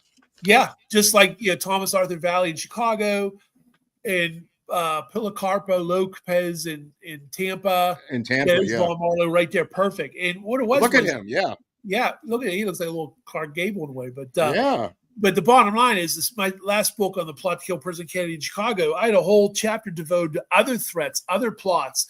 There's newspaper archives talking about all these mortal threats to President Kennedy, how they had to beef up security down there in Florida when Kennedy was there because there was all these warnings of Cubans threatening to kill Kennedy or kidnap his daughter or both. So people have a tendency to focus like a laser beam on Dallas, but they don't realize between 61 and 62, famous and not so famous threats and plots existed during all that time. Well, in your book, you have the document showing, if I remember, how they were farming. They were farming out along the parade route. It says that Chicago police will handle buildings and the parade route in Chicago, Vince. Yeah. What it was former Secret Service agent George McNally. He died in 1970, and his widow came out with his manuscript called A Million Miles of Presidents, and again, 1982. And it's just like one of those Kinko's cut and paste type of deals that you can only get through Andy Warren Arsenal Glass Raw Bookshop, but it's from a principal person. In this book, he talks about the March 23rd, 63 trip to Chicago. It talks about how they got word of Puerto Rican snipers, plural, Puerto Rican snipers. His helicopters searched the roofs of the buildings along the route, and no incidents occurred. my thought was this is smoking gun evidence of a prior Chicago plot. They were hoping to succeed November 2nd with Thomas Arthur Valley as the patsy. But the bottom line is plural Puerto Rican snipers. Wow. It turns out Abraham Bolden was vindicated in the late 90s when the ARB was investigating him, wanted to know, get all the files on him, if there was any credibility what Abraham Bolden was saying. Well, it turned out Abraham Bolden was very credible. He was part of the canceled Chicago trip's security. He was also part of that prior March 23rd trip I just mentioned. But it turned out he was investigating threats to Kennedy before the trip November 2nd, including a whole bunch of Puerto Rican subjects who I name in my last book. On my cover. So people have a tendency, again, it goes back to Boring with Truman. Yeah, there's a Puerto Rican nationals there. In 1954. Yeah. It's only 9 years later. It's not a lifetime, Vince. Well, Puerto Rican nationalists shot up Congress and tried to kill several congressmen. And, was that 52 or something? Yeah, 50, I think it was 54. But Eisenhower, his secretary, James Haggerty, talked about 2 plots by the Puerto Rican nationalists to kill Eisenhower. Obviously, this is before JFK. So again, I just always want to rub it, let people know. People have a tendency to focus on November 22nd is very valuable, but there was a lot of prior plots and threats, even with prior presidents. So we're supposed to believe, it was just Oswald acting alone, nothing to this, when his security was stripped on that day and the prior precedent of, the security that he normally got. Again, people go to my YouTube channel. It's a 2.5 hour long video. They just don't feel like watching these. Highly recommended. Do you give any credence to the post Dealey Plaza barbecue at the LBJ Ranch as a possible location, Vince? Yeah, no. There's only one thing going for it: is the housekeeper, the lady who was on the men who killed Kennedy, claims that she was a witness to several of those people at Murchison's. You're talking about the Murchison party? No, right? I'm not. I'm talking about the fact that there's a separate plot involving the fundraising barbecue, that Democratic Party fundraiser that was supposed to be on Sunday at the LBJ Ranch. People have told me over the years, pretty substantial, that they were shooters positioned in the woods, and that he was not going to be allowed to leave Texas from that ranch if Dealey Plaza had been foiled. Well, this was the last stop on the train. I was about to tell you, sorry, Mark and Eric, I don't have anything on it, but I just realized I do. When I know you do. Yeah, Marty Underwood, a Democrat National Committee advance man in 1992, he told me that LBJ said, look, there's 2 cancers killing my presidency. One is Vietnam, and the other one is invariably every 6 months or so, there's some expose saying I had something to do with it. Would you go visit your friend south of the border and clear this up? So he went to a CIA safe house. And he learned, now here's the part, he said that LBJ had nothing to do with it, but then he also spoke to CMG and Kana, Mafia, Don, Chicago. CMG and Kana told Marty Underwood that, JFK's number was on the board. If they didn't get him in Dallas, they were thinking about getting him in Austin the next day at the ranch. Thank you. So there is that. Yeah, that may be the origin of it, but I've heard it for years. And not only that, Yarborough complained it may have been a phony barbecue because it was supposed to be a fundraiser for Texas Democratic candidates. And Yarborough was complaining that he wasn't seeing any ticket sales. And LBJ kind of scoffed at this as if it was a phony thing, but in reality, it was supposed to be a high ticket barbecue for bigwigs. Yeah. Yeah, well, that's definitely what Marty Underwood told me. He's definitely grist for the mill, because I've never been a big Mafia dinner person. No, I thought what he had to say about CMG and Kana fascinating, but it kind of didn't go anywhere. But it's interesting about the Austin thing, because he said the thing about getting his number was on the board. If they didn't get him in Dallas, they were going to get him in Austin on the ranch the next day. It's like, whoa, and that kind of ties. No, don't forget. I mean, how much John Connolly fought with advance man Bruno over the Trade Mart versus the Women's Building as the final destination. I mean, he goes to war with Bruno, the advance man, over this location, Vince. It's crazy. It's like, crazy. On one hand, Greer's in the limousine, so why would he want to be in a line of fire? But yet he's so dirty, like it's so much things that point to suspicion. Same with Connolly, but then you realize originally Connolly wasn't going to be in the limousine, it was going to be Yarborough. But more importantly, don't forget the fight LBJ has the night before.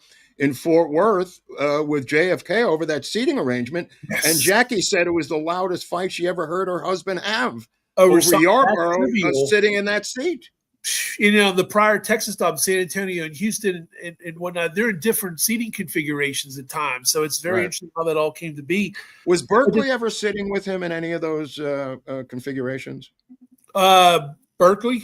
Yeah, Admiral Berkeley. No, but he was often close to the limousine. That's one thing he protested. Normally, he was either in the lead car or a car close behind Kennedy. This one, because he was pretty far back in this one, wasn't he? He protested. It's the first time it ever happened before. He said that he protested. It was too late. The Secret Service put me in a press bus. I was totally out of the picture. As the media also complained, normally it was a flatbed truck in front of the limousine. Yeah. Tom Dillard to the Warren Commission and to C-SPAN 30 years later in 1993 talked about how we were putting Chevrolet convertibles far in America and put us totally out of the picture. We didn't see anything, or normally there would have been a flatbed truck. And sure enough, I found all these trips where there was a flatbed truck in front of the president. We wouldn't need Abrams. Oh, you have tons of that footage. You have a lot of that footage. Yeah, when you see the footage from Italy, Germany, Ireland, the list goes on, England, even in Hawaii and domestic trips too. You know, in Tampa, during that 28-mile motorcade, there was a flatbed truck in front. You know, so they would have had all that, and you would have had professional eye-and-ear witnesses. It's like, in other words, not only would have been a protective function of those motorcycles around them with armed men, you would have had more professional eye-and-ear witnesses. Now they're taken out of harm's way. Godfrey McHugh, the aide, either Godfrey McHugh or Ted Clifton always sat in the limousine between the driver and the agent in charge of the trip. Godfrey McHugh said he was asked for the first time not to ride there by the Secret Service, who said they were. Yeah, McHugh makes a big deal out of it. I mean, he does not shut up about that, Vince. Yeah. This is a General Godfrey McHugh who was an aide and also went to college in Paris with Jackie Kennedy and may have had a fling with her. Yeah, there's talk about it. I know. I think Harry Livingstone brought that up in High Treason too. Yeah. But the thing is, it's amazing when you think about people out of harm's way. The head of the White House detail, the number 2 guy, leaves a third stringer. You have Godfrey McHugh, military aide, out of the limousine. You have the press secretary, who's also another third stringer. Normally, Pierre Salinger or his immediate assistant, Andy Hatcher, were on all these trips. Malcolm Kilduff was making his first trip on his own. You might say, oh, it's a press secretary. What's that having to do with it? Agent I spoke to, Bob Lilly, said that Pierre Salinger was very knowledgeable about motorcade rides and security. If he would have been there, he probably would have protested. Why was he on the flight to the Pacific that they with Douglas Dillon, the Treasury Secretary, and the host of other cabinet members of the assassination band? They were on their way to the Orient. Who flipped Perry and these doctors? Was it Moore who went around after? Who was the guy that went and pressured them, Vince? Elmer Moore and Roger fucking Moore. Yeah, what is the deal with Elmer Moore? It seems like he is like Kelly's muscle or something. Well, yeah, the thing about Elmer Moore was he even admitted that he badgered the Parkland doctors and whatnot. And he also badgered the Texas School Depository people. Yep. Like Givens and other people gave statements that later changed. But Malcolm Perry was adamant, as he said that day, that this was an entrance wound, a throat entrance wound. And after browbeat by Elmer Moore, he started to fudge and say it could have been either way. When James Gaukiner just passed away, the he was a researcher, back in 1970, spoke to Elmer Moore. Elmer Moore called Kennedy a traitor and said that he felt bad about what he did, but we got our heads cut off. I had to do what I had to do as far as badgering the Parkland doctors and whatnot. That's why, again, he's basically admitted it. Yeah. Oh, yeah, he did. Oh, yeah. And these other doctors basically said the same thing because on one hand, they're on record saying the back of the head's gone, and most of them says a throat wound. And through the years, depending on who's interviewing them, they'll change their tune and make it more of a side wound, or they get cantankerous about things. It's just all the ramifications of who the interviewer is and the ramifications of what they're espousing. Now, Dr. Crenshaw, God bless him, thank God for his book, JFK Conspiracy of Silence, because that really opened the floodgates. He got a lot of unnecessary grief that he took to court and won the lawsuit. Well, he weathered the storm though, and won the lawsuits, and the AMA had turned against him, and the magazine had denounced him because the doctors, I guess, circled the wagons, the other doctors. Yeah. It's just to sum it up about these guys. Yeah, it's just amazing. It's just like the power of one person, what you can do. Again, I work full time. I'm not rich on this. I'm lucky I'm broken even. but it's all been a labor of love, interest and whatnot. Always fascinated with Kennedy and the Secret Service. And then I interviewed these guys, and I went in with no agenda because they could have told me something. They could have even been lying to me and said, "Oh yeah, President Kennedy was on the car and whatnot." There'd be no book, there'd be no articles. I probably would have quit this decades ago. It's all well. You seem to have an arc, also. You come in, if I may say so, as an outside observer. You come in bright-eyed and bushy-tailed in your early work, and there seems to be an arc of where you've learned too much and you can't unsee or unhear what you've heard. Oh, exactly. So I tell you what, you said it all. When I got Gerald Blaine's book, Kennedy Detail, I was horrified. It should have been changed the title to Blame the Victim. It even says that Kennedy banned the agents from his car. It's the flapjack. I shook my head and said, "Meantime, Mr. Blaine, you told me that President Kennedy never interfered in their actions at all." And I'm reading page after page, and it's all this it's like he's really just like talking like human interest stories, and his whole thrust to keep getting back to Kennedy. The only way to protect the president in a motorcade is to have agents on the back of the car. So he's setting it up. He even has photos of prior motorcades that are on the back of the car, all to set it up where there was this big thing that happened in Tampa. He ordered him off the car, which isn't true. And he makes up this fictitious November 25th meeting, the day of the funeral. And again, I got it from an agent, Talmadge Bailey. He said that was bull. There was no meeting that day at all. The only meeting was a meeting of the security of walking to St. Matthew's Cathedral. We never mentioned Kennedy or any alleged orders, nothing like that. But see, because all these other agents are dead, there's no way they could say, "Jerry." Do you have all these recorded events by chance? Several of them. They're on my YouTube channels, the ones that I do. Thank God, because like Blaine. I didn't know if you recorded Blaine's early. I have Gerald Behn, Floyd Boring, Sam Kinney, John Norris, Chuck Zaboral, and Don Lawton. I had those guys on audio, and I got several on either emails or in regular hand scratch writing or whatnot. Thank God, because not only they're dead. A skeptic out there would say, "Hey, how do we know he said this?" But if you watch the Coup and Camelot documentary, you'll see for yourself. You can hear Sam Kinney saying what he's saying. You can timestamp it too, because in Congress, some of these guys were on talk or like game shows, like Gerald Behn, the head of the White House Detail, was on To Tell the Truth, and another one. I forget. Oh, What's My Line? So he's on. Everybody ends up on What's My Line. Why were they all on the game shows? They're all on What's My Line. Jerry Whittington, who was the first African American secretary to LBJ, was on What's My Line as well. Yeah, everybody ends up on What's My Line. Huey Bauman, the first Secret Service chief for Kennedy, was on too. Jerry Behn again. What? Yeah, Paul Paterni was on one. It's just like crazy. Like, why are these guys on? Do you think the Secret Service has the legal authority to order the president around? I mean, yes. This quote has been from Bauman to LBJ to Rowley. What is your take on this quote?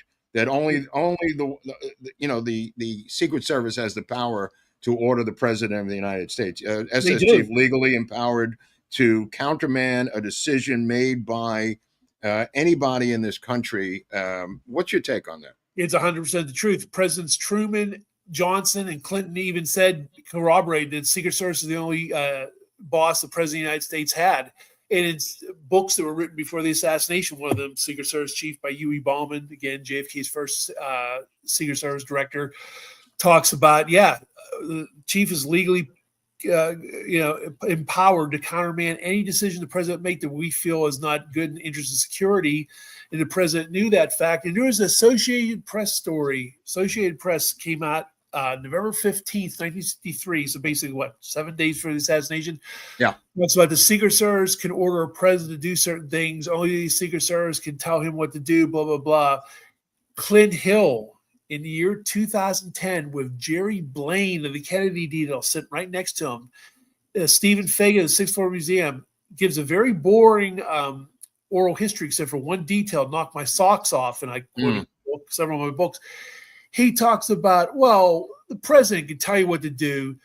It doesn't mean you have to do it. What we always used to do is listen to the president do what we felt was best anyway. I played that over and over. I couldn't believe history. He contradicted everything that these gentlemen said in their books. That he can tell you what he wants to do, but it doesn't mean you have to do it. What we always do is agree with the president and do what we felt was best anyway. And another agent I spoke to said that presidents, as leaders of the free world, commanders in chief, have so much on their mind. They're trying to memorize their speech or think about world events. The last thing they're thinking about is, hey, is Joe Jones standing there or not? They're not thinking of this. And also with Kennedy's bad back, he's focusing forward, waving the crowd. So he's at the mercy of trusting these guys. And if they're going to do what they're going to do, and if they're going to lie later on and blame him, yeah, I'm just worried about always wondered about the legal authority, because they get into a pissing match, shoving match with the FBI over Marina Oswald and her custodial situation. Like, what is their role, in your humble opinion, about Marina Oswald as a sort of— they overstepped their boundaries there. They overstepped. Come on, Vince. Come on. Yeah, they almost get into a shootout with the FBI. Yeah. Hoover. I'm no fan of Hoover, but the FBI would have more jurisdiction there. The Secret Service had no jurisdiction on Marina. What are they doing to Six Flags? My whole point. Are they a rogue army serving at the behest of the president? Yes. Here's why.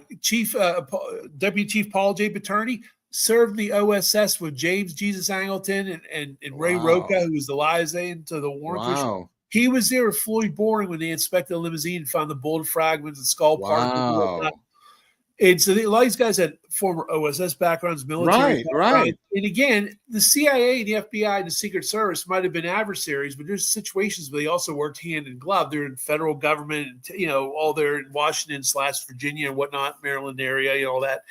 So, yeah, you had cooperation. Sometimes you had them working silently against them. Obviously, we know like Hoover got wind of plots and let them happen. The famous Act of Treason book by Mark North mentions that Hoover got wind of plots and just let them happen. Yeah. So he didn't actively was involved in a conspiracy. Right, again, what is the legal authority of the Secret Service intimidating people, seizing a newsreel footage, custodially sitting on Marina and Marguerite Oswald? Where is it in their charter? Right. Yeah. Right. Yeah, their legal authority is to protect our currency and protect certain dignitaries, foreign and domestic, as far as a president or a visiting head of state from another country. They'll be temporarily assigned that. But as far as confiscating film, confiscating Malcolm Perry and Ken Clark's talking about the wounds and the videos going forever, this, that, and the other, doing all in captive, holding Marina Oswald captive, Marguerite, and doing all this stuff and acting almost as her press agent. And right. They got her a manager where it's crazy. Again, this is when LBJ takes over. So is he telling Rowley to do this, or is Rowley coming up with these things on his own? It's highly doubtful that James Rowley on his own would be coming up with all these extracurricular activities, Vince. I agree. For the Secret Service. And the thing about Rowley, he was a former FBI agent who left the agency just to go join the rival Secret Service. But at the same time, there's a lot of word that Rowley and Hoover were friends. Yeah. You had that too. So what I think is, it definitely was from above as far as here's what I think. LBJ. Well, he takes Rowley and sews him to his hip for the rest of his career. He takes Emory Roberts and makes him his goddamn appointment secretary, sitting outside his office like a girl with a dress on. I couldn't believe it. When Sam Kinney told me that, I couldn't even fathom what he's talking about. Like, Emory Roberts became appointment secretary. He did the duties of Dave Powers. Well, I found articles, newspaperarchives.com, cost me like $10, $15, $20 or more for these articles. It talks about how the press in 1965 were bemused and wondered why this current Secret Service agent was also acting in the duties that used to belong to Dave Powers' appointment secretary. He was greeting the ambassador to Japan and whatnot. Yeah. And yet he was still a current agent. LBJ, what he did is amazing. When he said goodbye to the agents, he named Emory Roberts. He said, Emory Roberts couldn't be here today. He greets me good morning every single morning and says goodbye to me every night. So don't forget, he tells Rowley to take care of Rufus, who throws his body on top of him. He says, give him every award you could possibly get. And as we know, Rufus Youngblood, to his eternal credit, always was dubious about how fast he reacted. How Youngblood or Yarborough didn't believe any of it. He said, I was sitting right next to him. Yeah, they said that they were listening to a walkie-talkie with the volume too low, and Youngblood never left the seat. But Youngblood says, I left the seat, but not as fast as Mr. Johnson said I did. To be diplomatic, I guess. But the bottom line is, it makes strange bedfellows with the FBI, CIA, Secret Service, loyalties. Where does it come from, above and below? The whole issue of, the deputy chief of the Secret Service, Rowley's number one deputy, Paul Paterni, worked hand in glove with James Jesus Angleton and Ray Roca, who later Very was suspicious, Vince. Very suspicious. And Bauman saying, why didn't what's his name open fire on the window with his machine gun? Yeah, Huey Bauman caused a lot of problems in those first few days after the assassination. He spoke freely to the press. I guess he was talking about Hickey, George Hickey with his AR-15. AR-15. I can't understand why buildings weren't guarded. Why this book depository was left the way it was, that we consider warehouses dangerous spots. And I can't understand why Gerald Behn wasn't on the trip. See, even he was wondering why this was going on. I also couldn't understand why Mrs. Kennedy had to crawl in the back of a limousine, kind of understated why agents weren't there. So again, what happened was, I think, realized the criticism from one of their own, coupled with the thought of losing pensions, jobs, the whole Secret Service being handed to Hoover. Kennedy's dead. It makes a really convenient excuse. Oh, Kennedy didn't want us there. He didn't want the bubble top. He didn't want this. He didn't want the motorcycles beside the car.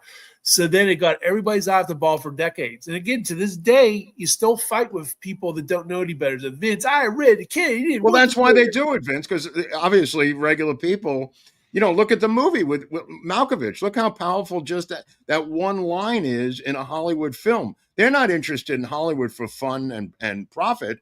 They're interested in Hollywood for propaganda purposes. Look at the Kennedy Detail movie, how dangerous it was going to come out. And it was going to blame Kennedy. They were going to have CGI graphics and show someone pretending to be Kennedy, and they were going to have the agents as they were then on this motorcade footage, and they were going to concoct this whole story about Kennedy and want them in the car. For millions of people would see that, they'd believe it. They'd say, "Oh, see, I saw that movie, Vince, and he didn't want them on the back of the car." What historical damage that would have caused. So I'm so glad I went to the director. Well, even In the Line of Fire does have some historical damage. So yeah, you're right. Yeah. Hey, Vince, Mark, I want to see if we can get to some super chats. Yeah, snag a couple of super chats.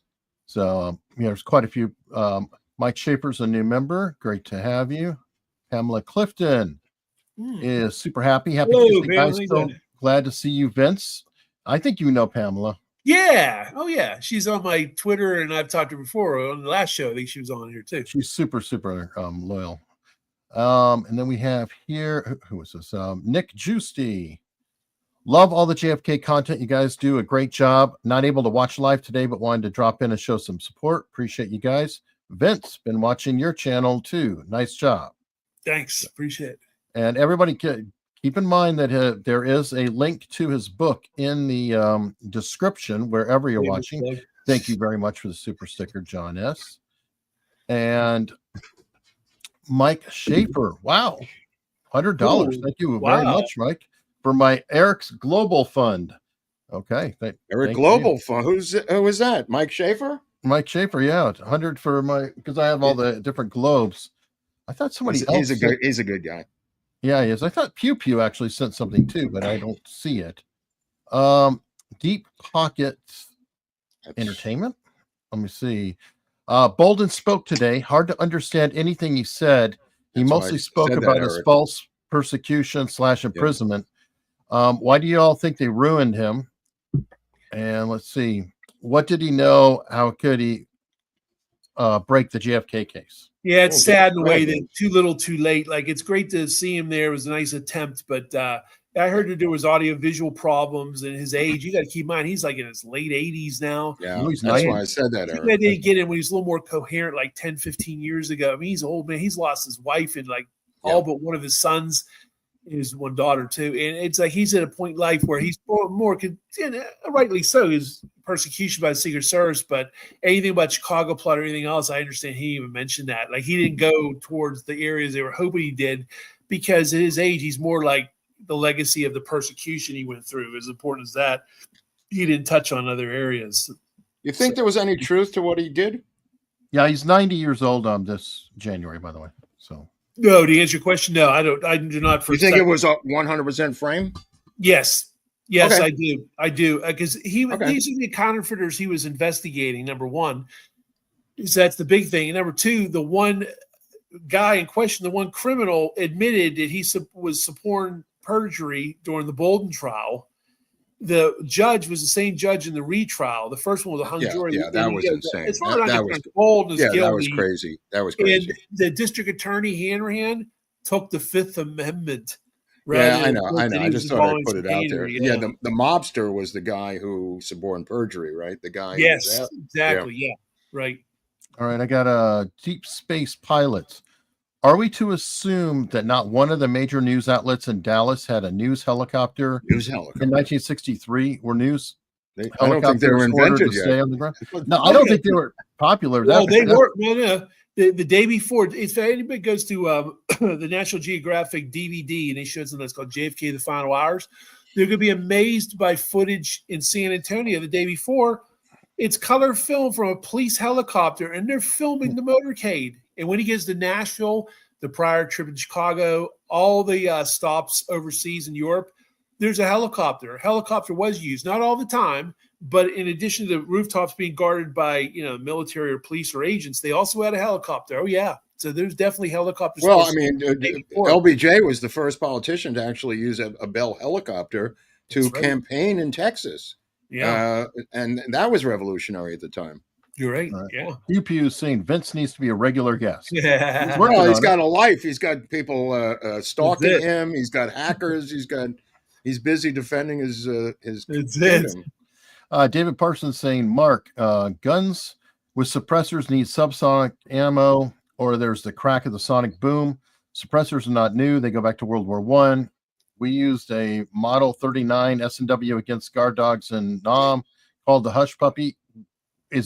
Were you guys talking about suppressors earlier? Or no, I don't even know what he's talking about. But if you go to Grok and if you go to the Warbell suppressors from the time period, they were, again, I'll say this for the 50th time on this channel, the early suppressors had a tendency to slow down velocity of the bullets, not the modern day suppressors. Go to Grok, ask Grok about it.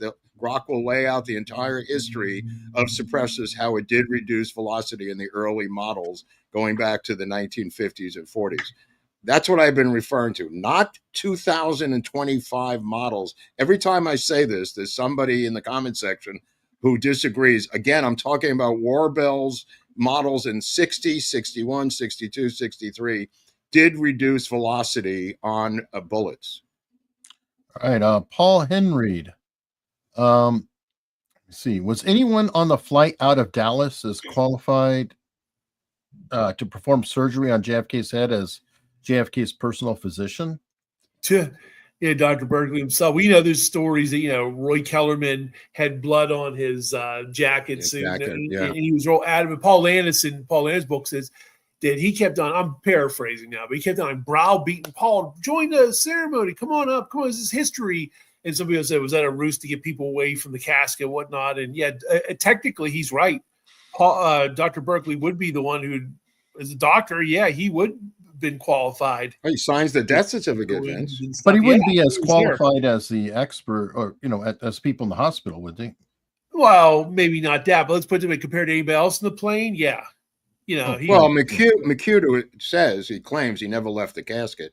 And he goes up. That might have been just to debunk Lifton. The way he said it, it's almost like his way of coming out there. And they did sit around the casket the whole flight in the back. I mean, having a wake, the Irish guy, his aide. So I don't know where they would have disappeared to. Yeah, well, then, later on, Lifton and Horn, who took up Lifton's theory, basically said that they don't think anything happened on Air Force One. They think it happened actually at Bethesda itself.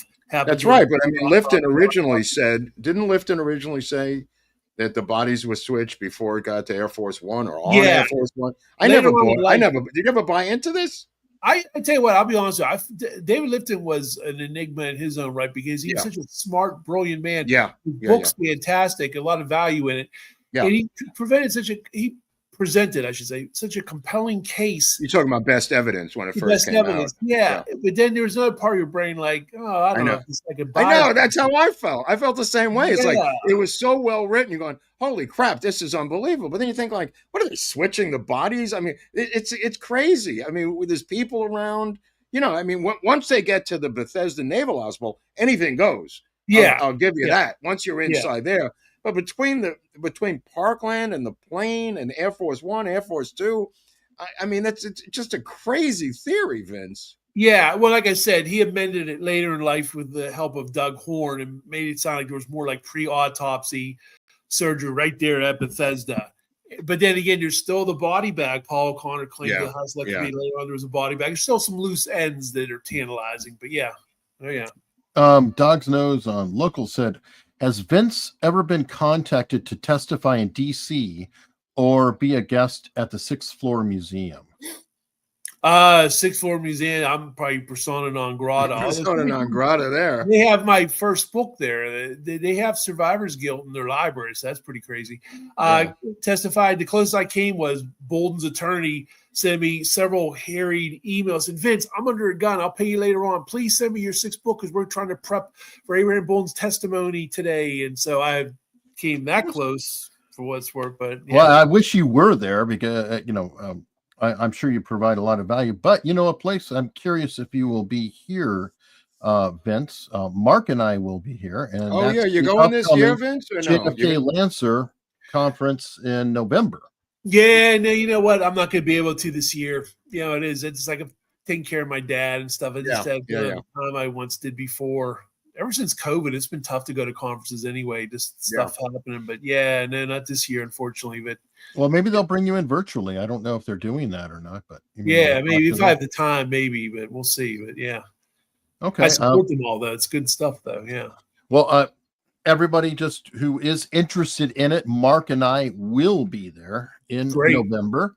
Excellent. And other folks will be there as well. I believe Grodin's definitely going to be there. Oh, I don't Vince, know we're gonna do a segment with Groden on Hollywood political cinema of assassination, showing all the different political assassinations in the history of Hollywood films.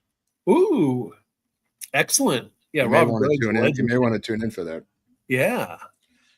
Anyway, go to the site. There's a link in both the descriptions. Use Untold 10 and you get 10% off. Even if you don't want to go, you just want to watch it virtually. That's a possibility. They have all kinds of tickets. They even have student tickets. Depending, there's a lot of options being offered if anybody wants to check that out. Yeah, Eric, real quick, I was making a real comment about the conference. Last year, the in-person attendance I heard wasn't that good, but big caveat. I heard the people watching at home was a tremendous audience. That they had a lot of people. That's the dichotomy. That's because maybe that's the future of these things. Yeah, a lone nutter was trying to say, "See, people aren't interested anymore." And he said, "No, pal. A lot of people bought tickets. A lot of people are watching from home. It's just some people in this post-COVID era. I don't know what it is. Maybe people burned out on conferences, but a lot of people are still interested. Well, even anytime I'm on these shows, they get thousands and thousands of views, tens of thousands of stuff. I mean, the interest is still there, man. Well, we were there 2 years ago. We had hundreds of people. Yeah, it was very crowded when we were there. It was very crowded when we were there 2 years ago. Maybe with all the testimony from a few weeks ago and this one and that and the file releases will help generate. Oh, yeah, definitely. Definitely. Absolutely. Sure. Yeah. I'm quite certain of that. For sure. Let me see. Any more super chats? We've got Dustin here. Little something for the Human Fund. Thank you, Dustin. And R3DWD. WD. $10. Thank you. No message or anything, but thank you very much. All right. So that clears up the super chats for now. And I don't know, are we rolling to locals now, Mark? Yeah, let's go over to locals and see what happens over there. All right, and we'll go ahead and catch up now, everybody. Oh, somebody else. Here we go. Why don't you think Greer did the headshot? Yeah, why, Vince? Maybe you can explain it. Yeah, the clear copy. Was he backing? No. Yeah, Greer did not shoot Kennedy in clear copies of the Zapruder film. It's obvious his hands were on the steering wheel. What they think is a pistol is Roy Kellerman, the brill cream, the glare of the sunlight on Roy Kellerman's forehead. Greer didn't shoot anybody. Well, but wait, they modified the Zapruder film, Vince, didn't you hear? It's been modified, Vince. I mean, this is like people can go on forever. Everything's altered, everything's fake. It's just like, I don't believe that. R3DWD again. How did they get Connolly in the death car? It wasn't easy. What was the conversation after Either him and Well, I Johnson. don't know about him and Johnson, but like I said to Vince before, knockdown, drag-out fight between Kennedy and LBJ at the Texas Hotel in Fort Worth, 2:00 in the morning on November 22nd, where Jackie said it was the loudest argument she ever heard her husband have with LBJ. Yeah. LBJ did not want Connolly sitting in that seat. And Kennedy, his was merely political. He did not need the help of a liberal senator sitting in that car. He needed a conservative Democrat. So it was just politics for JFK, but it was personal for LBJ. So again, there was quite an argument, knockdown, drag out argument about Connolly sitting in that limo. And then you think about the guy a few feet away behind Kennedy becomes his appointment secretary. And it's never in the history of Secret Service is a current agent also working for the administration. That's why I mentioned Berkeley, because no doctor has ever been with another president. And Berkeley retires when LBJ retires. He does not, again, the same thing with Rowley, the same thing with Roberts. They do not have a life while LBJ is in his presidency. He owns them. He owns all three. Yeah. No doubt. Yeah. Well, how do you feel, Vince, about LBJ's involvement? We talked to Paul Blow about it. He's uncertain. It seems like a lot of people are afraid to go all the way there. What are your thoughts? Here's what, for years, make this real short. For years, I did believe LBJ had something to do with it. Now I'm to the point where I definitely believe he was involved in the cover-up. No doubt he was involved in the cover-up. There's a chance he might have knew what was going to happen, too. Do I think he was actively involved in the conspiracy? No, I don't believe that. And again, it's just been, everybody went crazy when Men Who Killed Kennedy Part 9 came out, Barr McClellan and everything. But then, when they investigated about Mac Wallace and it all fell apart, Joan Mellon did the fingerprints and it's not his fingerprints. There wasn't the fingerprint of Wallace. And he wasn't even in Texas when the assassination occurred.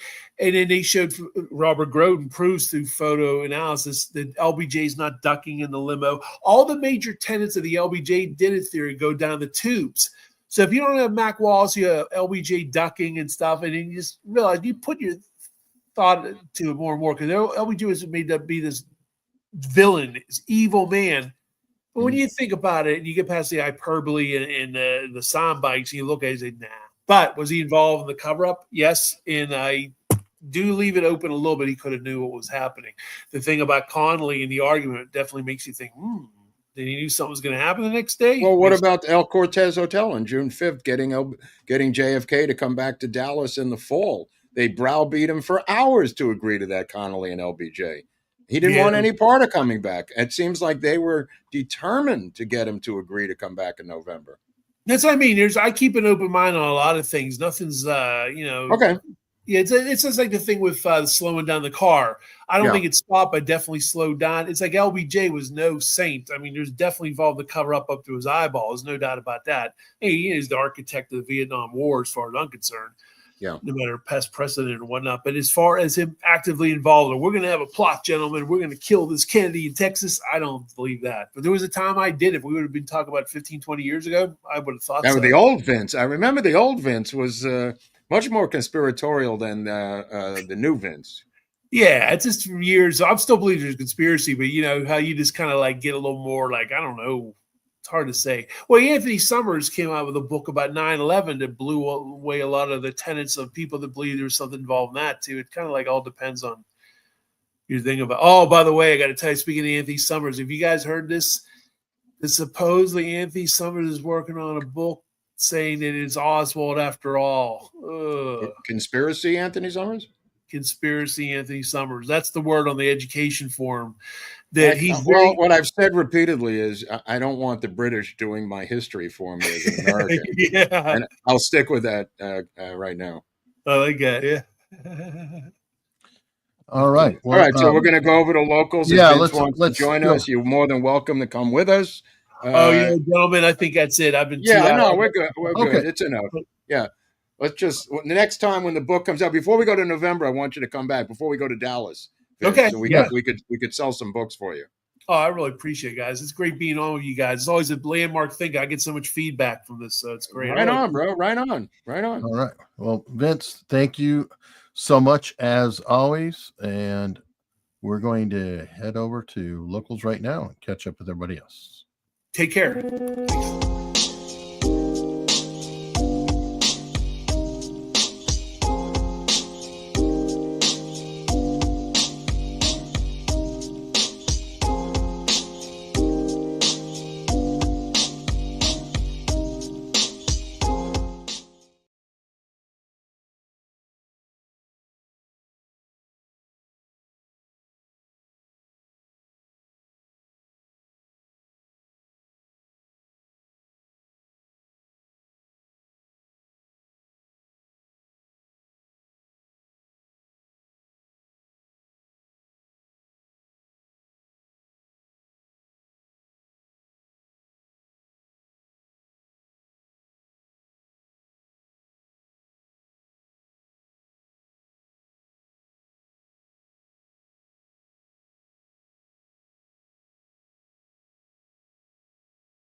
All right, I'm back, and we'll have the meme from Pasha here momentarily.